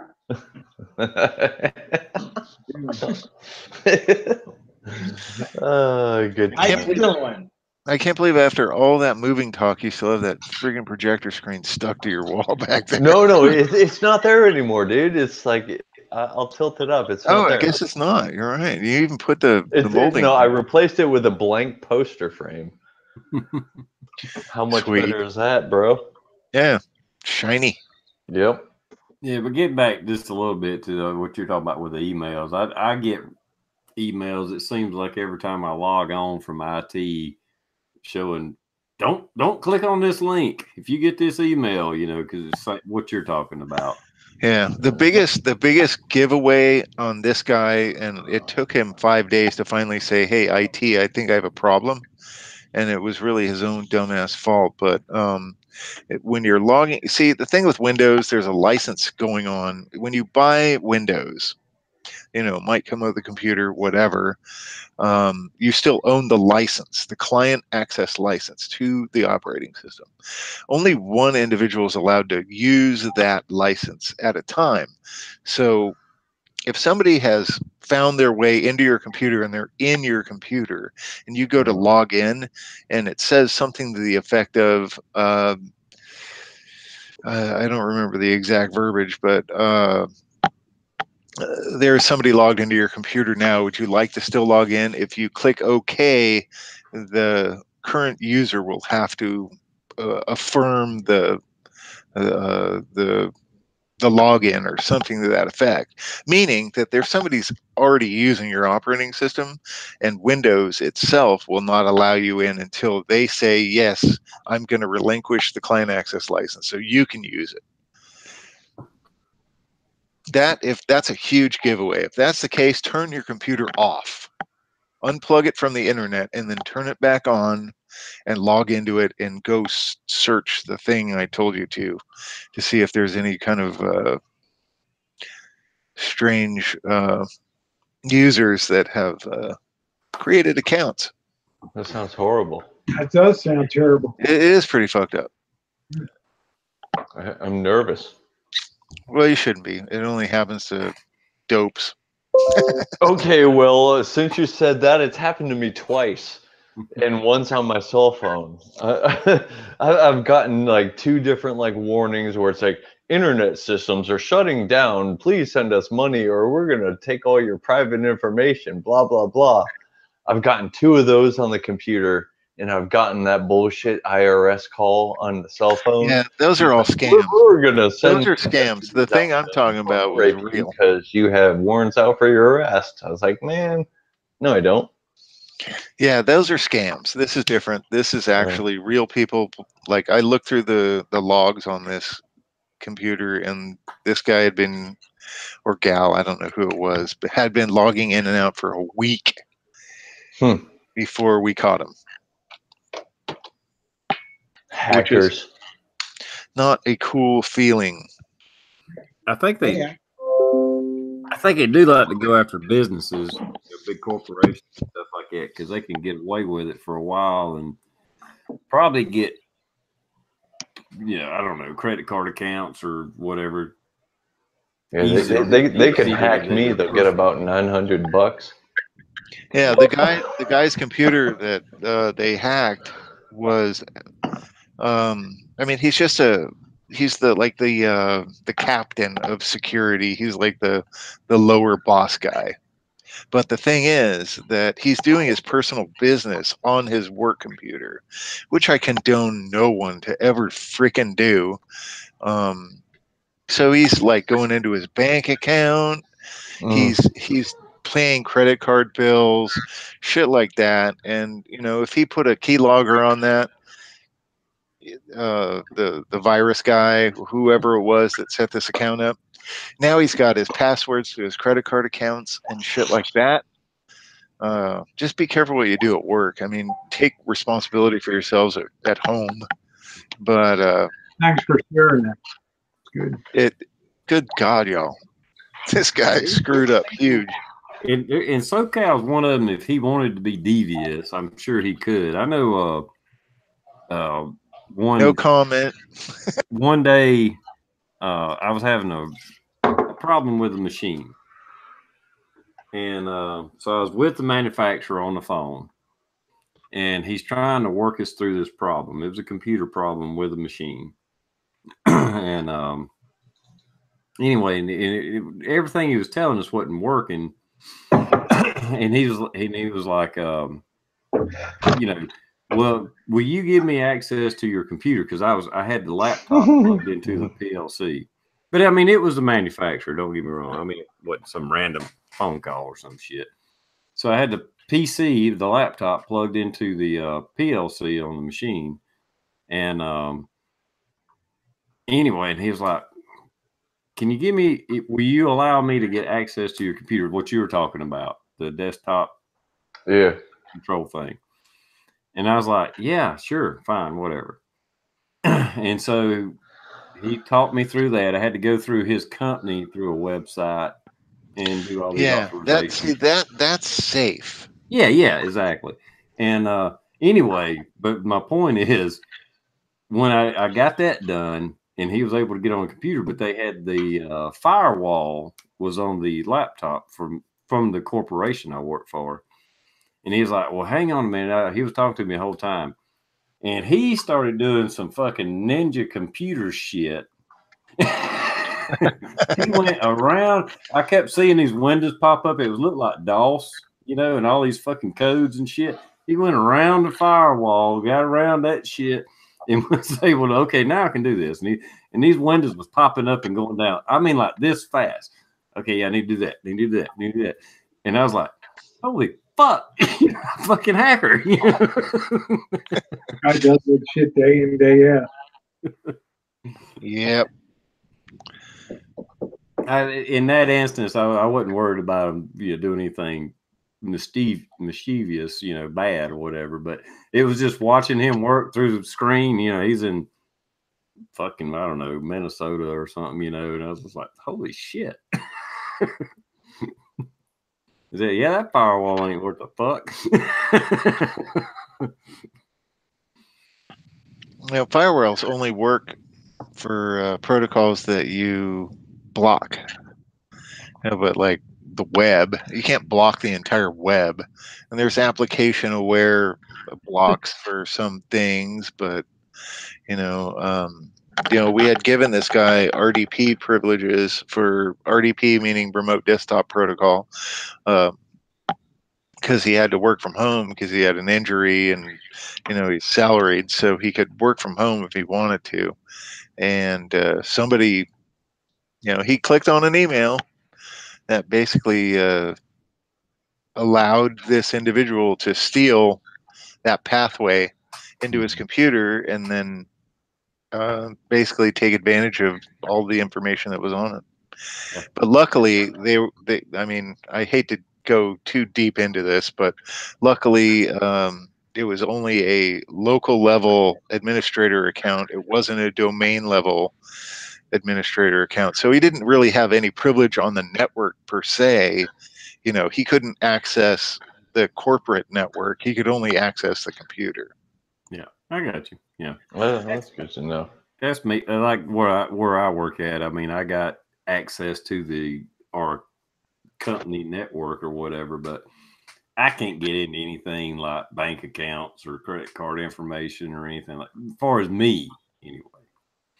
If I get an email, I don't get that much spam at work, but that's what they're always worried about. Because there are people that do have credit card accounts and travel cost accounts and shit like that, but I don't have that, So, but then I get these warnings every time I log in when I go back to work.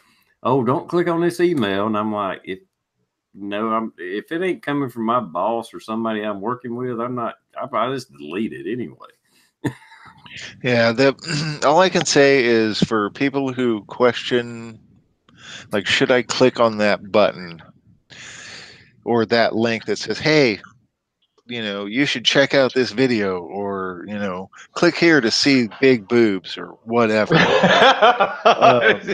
That's always the catch right there. Yeah, exactly. That's a sucker right there. If you put your mouse over it and hover over it, it will show you the actual URL or the path on the internet. And if you don't recognize it as a legitimate website and it ends in anything but .com, chances are you're going to get hacked if you click on it. So don't.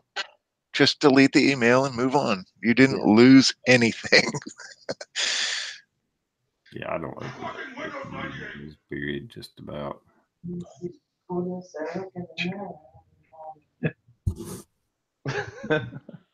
Exactly. Midas, you getting a gray beard, buddy. Yeah, dude. Like, if I don't trim it, you can see more gray. And the same thing with the sides of my head, bro. But that shit started at 25, so. I don't know. You look older. You look older. I haven't seen you in a while, I guess. I am usually wearing a hat. So. Do you have your AK handy? It's right behind me. I don't see it. Was there a storm down that way? I seen you talking about some flooding. No, that's going to come up through Florida. South Carolina, North Carolina might get some rain, but it's just going to be rain. It's not like Florence or anything. And like where I'm at with Florence, like it was supposed to hit me at like category 3, but then it took like that low southern or west southern turn or whatever you want to call it, and totally skipped me. But I was working in the flood zone, and I'm going back there in about 2 weeks, and they said 1/3 of all the homes in New Bern, North Carolina got flooded during Florence. It was insane. I saw that shit. It was insane. Yeah. I think Panama City is going to get the hit, isn't it? Down there on the western Florida. There's still, down on the low country, there's still parts of South Carolina and probably North Carolina that's still in flood level. And this is coming on up through. It's not good. Yeah, dude. I swear there were neighborhoods me and my buddy went into to do work, and almost I would say about 90% of the neighborhood had their belongings out on the curb, out on the road for trash, because that water hit that stuff. It was sad. It was because like at one point the water is fresh, but there's so many like hog farms and chicken farms and like all the pollution and the sewer system and the river, the bay, the ocean. You can't trust it. So like once that water hits it, you got to throw it out. And it was freaking sad to see that shit, man. It was like roads upon roads of just people's belongings for trash. It was crazy. Yeah. Yeah, that water's out. We was watching a lot of the footage and pictures. I mean, those floods, once it floods and the sewer system's flooded, like you said, the farms. Think about gas stations. Hell, a Jiffy Lube. If it's underwater, Oh yeah, you see they can't pump no gas. your gas, oil, sewage. I mean, anything you can think of, that's everywhere now. You know, it's there's a hazard nightmare down there. Oh yeah, yeah. Well, I did a couple of trash outs, ripping out insulation, ripping out sheetrock, and I was just like, after a couple of days, me and my buddy were like, we got to take a break. We'll come back for the rebuild, but you could that shit was getting nasty within a couple of days because that mold sets in, like with the heat down here, dude. The mold sets in within days, and it becomes like almost toxic. Smart. Get the hell out of here. Yep. It's just if you don't have the protection, if you're not set up for it, you're gonna end up getting sick. So it is pretty crazy. But it was sad to see like all those houses like water up to their like first level and shit. It was crazy.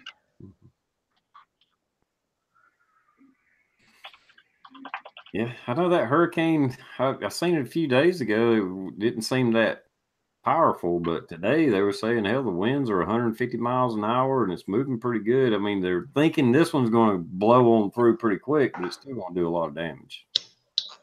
Yeah, that's the thing. I've been watching, like ever since I got home, I've been watching a whole bunch of news streams and news feeds about this, and you can't ever. You really can't ever predict nature because that shit can take a turn like that in a couple hours. It could slow down. It could heat up. It could turn this way, turn that way. But there's a lot of, I don't know if you want to call it like hype or propaganda or like just like hyping it up about like too much danger. Like if you're in the path, you got to be ready. If you're not in the path, don't add to the fear mongering because it doesn't help. But it's freaking nature. Like those reporters out there, they're like, this is a historic event. No, it's freaking nature. Calm down. Hurricanes happen all the time. It's all about driving views. That's the thing. Yep. That was a weird one though, at Florence, where it just came in and stalled and just sat there. Yeah. Forever. Dude, like it was coming right at me. And then it turned like the last day, it stopped and totally went west. And then it cut up north. And it's like, holy crap, I was totally ready for it. And I got nothing but a couple branches and some like bull crap down in the yard. Yeah, we were lucky in upstate. At first, they were saying, "Oh, we may have up to 70-mile-an-hour winds and this and that." And I'm at the upper end of South Carolina. I mean, it's not quite as far, but damn near as far as you can go. And it was like, holy shit, and then it came in and then boom, it just sat on the coast of North Carolina and South Carolina forever, for days and days. It was like, and then it kind of just fizzled out and went up. But I don't even think we got 2 inches of rain, maybe. But yeah, at my house, it was just a wind in a normal rainstorm, but down like maybe a little less than 2 hours away. It was fucking Armageddon, dude. Yeah. It's fucking, it was insane. And it's not like I live in a mountainous, the coastal area got freaking soaked. Yeah. You just never know. And weathermen definitely don't know. I need a job like that where I can be wrong 100% of the time and still get paid. Dude, like my 2 dream jobs would either be a weatherman or a bra fitter.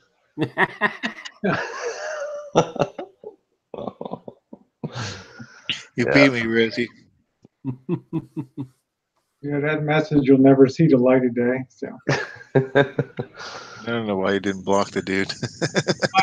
fine. Oh, you did. That's fine.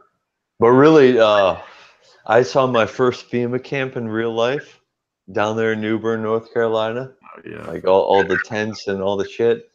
I saw the Red Cross in action. I saw freaking people crying. I saw people hugging me. It was messed up. I saw like empty shelves. I saw people without power. It was fucked up, and I drove into that shit. So it's like my house was okay, so I'm gonna go make some money. But like I will say, like yes, I did go. Like all the help I did was for money, but I didn't jack up the prices. Like we were actually trying to help people from the gougers, from like the out of state gougers. Like people were quoting like $8,000 for like a $1,500 job. And we're like, no, no. So it's people are assholes in time of need. You know, like the good in people and the evil in people really come out, and Well said. it's kind of realistic. Don't you find it difficult to find supplies like drywall, like sheetrock, and Oh yeah, you got to bring it in, Electric? dude. yeah? You got to bring it in because everything in the immediate area is sold out. Yep. And it takes at least 3 to 5 days to get shipments in. So, like, you know, in like that kind of like the flood thing, it's all about trashing it out, ripping out the bad stuff, holding back the mold. Then you wait a couple weeks, make sure everything's dry, and then you. Well, I went Midas. Well, we figure we know what you were going to say. So, Yeah, it's pretty obvious where he was headed. Yeah. you guys, I'm going to jump off of here to you. And, Yeah, so, we're about to wrap this up anyway. Hey, good night, Rosie. Good seeing you, Rosie. thank you very much. Bye. Later. Take care. Okay. Thanks for coming on.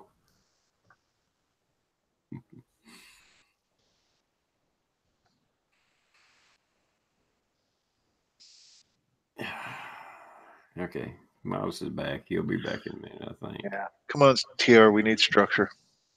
Yeah. Okay. What's the next subject we're going to talk about? We're about to wrap this up. Is what we're about to do.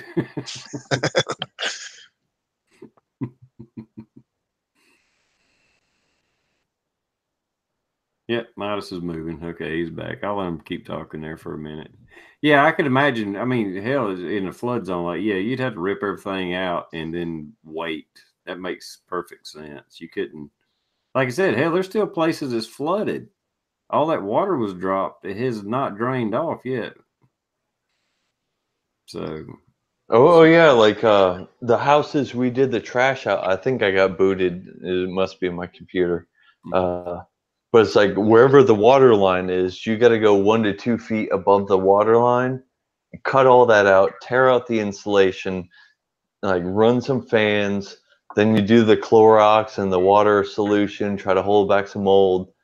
But like you got to get all the wet stuff out and then let it dry out, and then you can rebuild. But And you're talking about a neighborhood that never sees anything below like 60% humidity.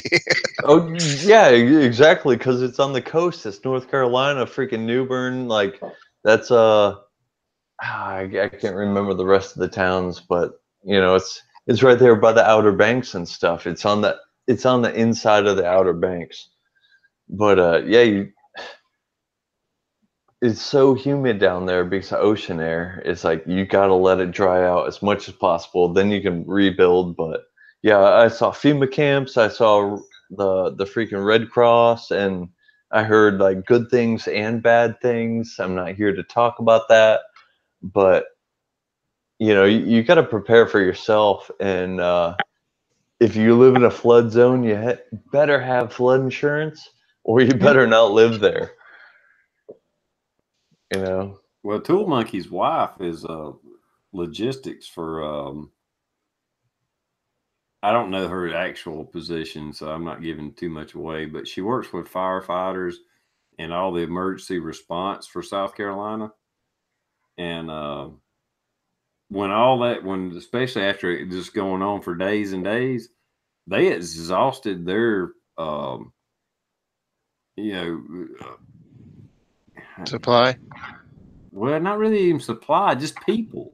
There were so many people in emergency situations. They were just like, we don't have anybody to send anywhere because they're over here, they're over there. I mean, because it was so widespread. And even with FEMA there, she did say FEMA kind of is like on movies and stuff. They were dickheads. But anyway, but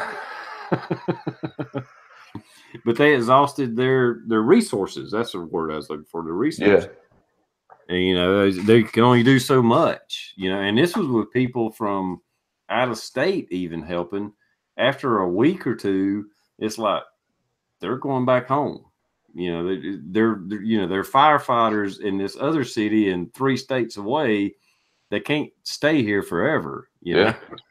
Yeah, that's like the electricians that come down to rehook up all the power lines and stuff. You know, get the grid back up when these things hit. Yeah, exactly. Dude. When I was driving back down to New Bern, I'm in my fucking Astro van, but like nothing but like fucking line trucks and trucks with a hoist and like nothing but construction trucks like going in my direction. It was people trying to make money, but you know, also people trying to help out and fix things and get things back to par. But So it was freaking insane. the thing that I think about right now is it's the price of freedom. You got to want it because out here in California, where you know it's California, let's face it. Yeah, you're correct. It hasn't rained since March. The wind has never blown faster, at least where I live, in probably, well, faster than maybe 10 miles an hour since last year. And there's no tornadoes. There hasn't been any earthquakes. Certainly isn't any hurricanes. Unfortunately, though, the government in California is the worst natural disaster in itself. Yeah. So pick one. Do you want to live wet or do you want to live? Well, I know where you were talking about the other day, and I'm not going to get into details. I appreciate that. You know, if you ever did decide to move, it is a really good area. Just like we've been talking, I mean, even the hurricanes, very, very seldom they ever reach us. I mean, yeah. You're up in the hills, and it's kind of far off the coast, and it's very. We don't really get natural disasters where I live, you know, and in close to the area that you were talking about. If you ever get the opportunity, you know, it's pretty pushing hard for it. I'll tell you that. You get to live free, man. It's totally worth it. Fuck California. With a capital F. Yeah. Hell yeah.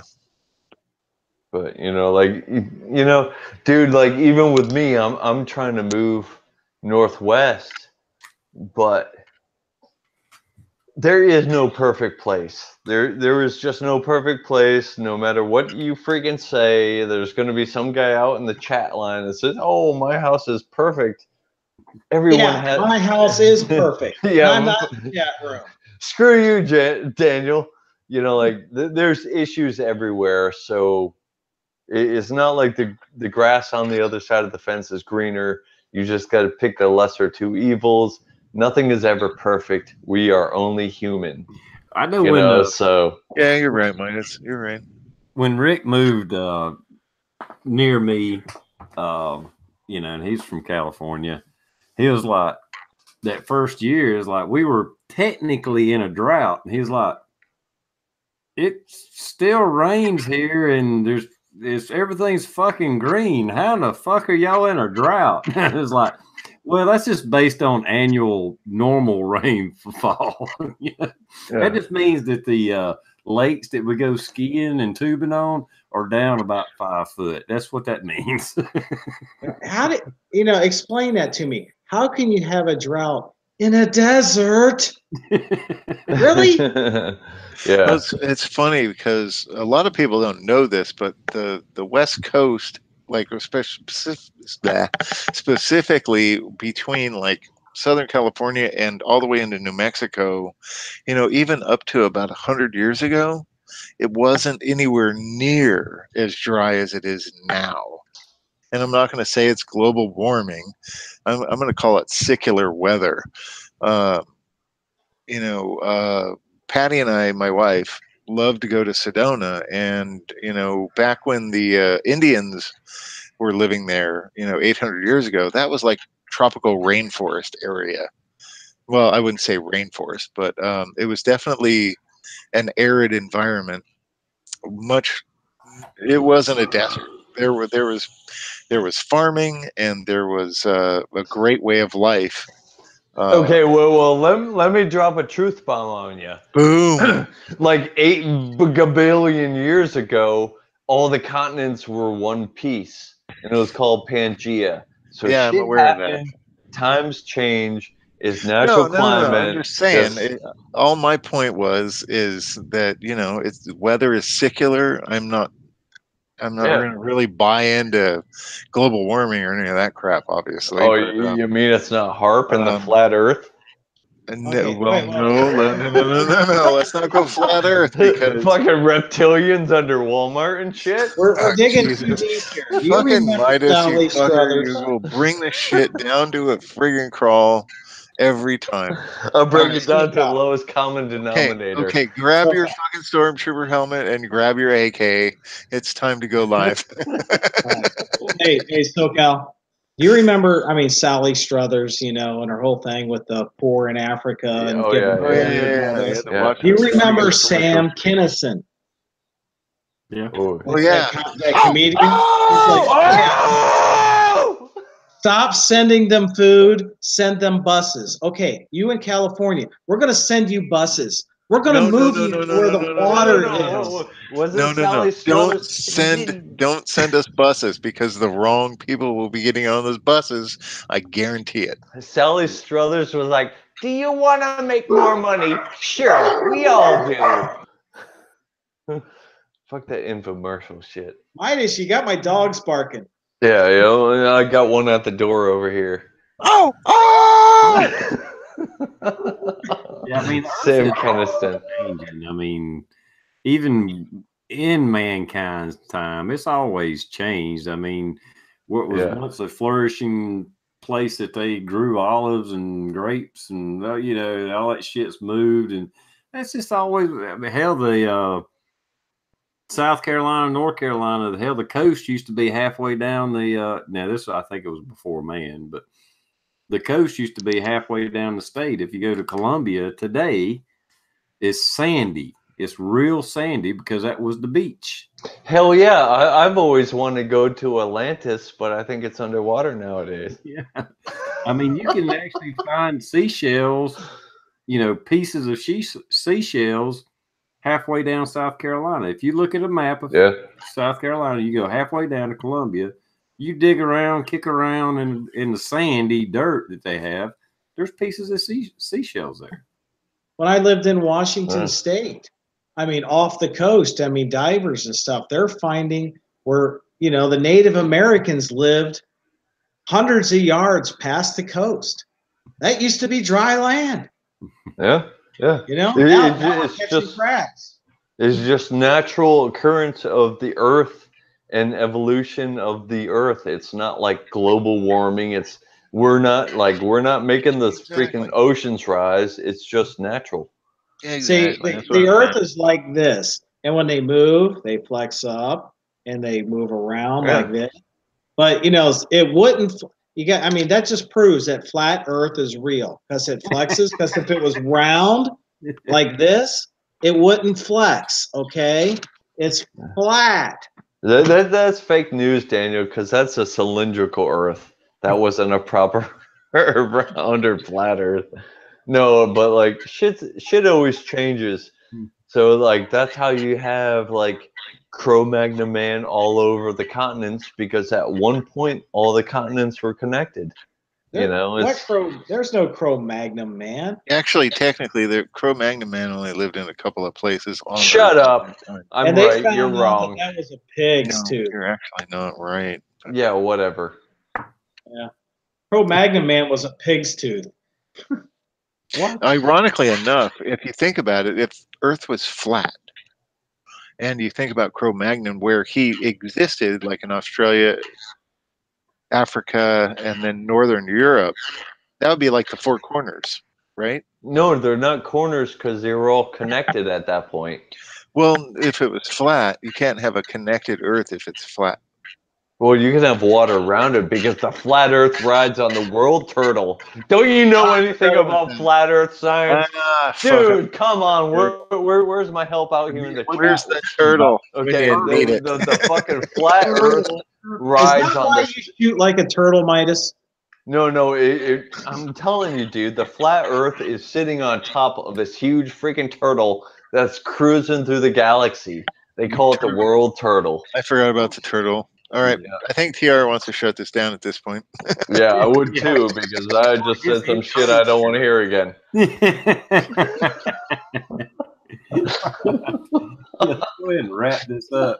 Yeah, thank you. All right, I'll let everybody do an outro. Daniel, would you like to do an outro? Bye-bye. There you TR, go. thanks for the chat. Midas, nice seeing you. SoCal, about time you joined in. I mean, but we didn't even leave you any trolls to whack. Rosie got one. What do you do? Who is Okay. rare Okay. guest on my chat, but anytime you want to link, you're welcome. Okay, I appreciate you. I know this was a little bit late night and things are a little like, you know, this is number 7. Anyway, thanks for having me. Glad to be back. I've been out of town for actually like a month and a week. So unlike most people, I do not internet or Google or fucking YouTube from my phone. So when I'm not home, I don't YouTube. So that's my little get away from world type of thing. So that's why you haven't seen me much lately. Thanks for having me on your chat, TR. You guys are awesome. Y'all kick ass. People out in the chat room, y'all kick ass. And y'all have a good night. Thanks for coming on. Shit. So Cal. Oh, you got Yeah, phone call. Hang on one second. Hey, hang on one second, would you? Hang on one second. All right, hang on. Thanks for having me on, TR, and I got to take this phone call. But everybody, check out the flat Earth turtles because that's new to me. It's a world turtle, dude. Look it up. World turtle. I'm gonna cut out because I got to take this phone call. TR, thanks for having me on. Huge You guys be good, and if you can't be good, go watch my YouTube channel because I'm not going to be good at it. later. Flat Earth Ninja Turtles. World turtle. All Survive flat Earth style. I really joke about that shit because I don't believe in it. I know. You can't. How can you not talk about it and joke about it? It's like liberals. It's just ridiculous. Yeah, exactly. All right. Well, later, everybody. Sorry, I kind of screwed up the setup.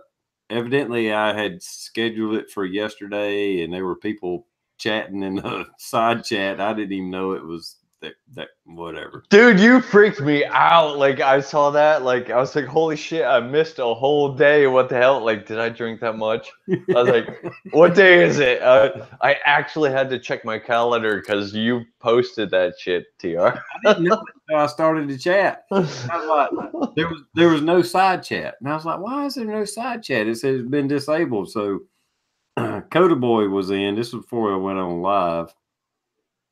And so I went back and was checking my settings, and it was showing me that it was the wrong date. And I changed the date, and then the chat came back, and then there were people coming in. It was like, yeah, we were here, TR, you wasn't, but yeah, it totally freaked me out. It's like future shock. I was like, did I miss a whole day? Like, what the hell? Sorry about that, everybody. You know, even us professional YouTubers screw up at times.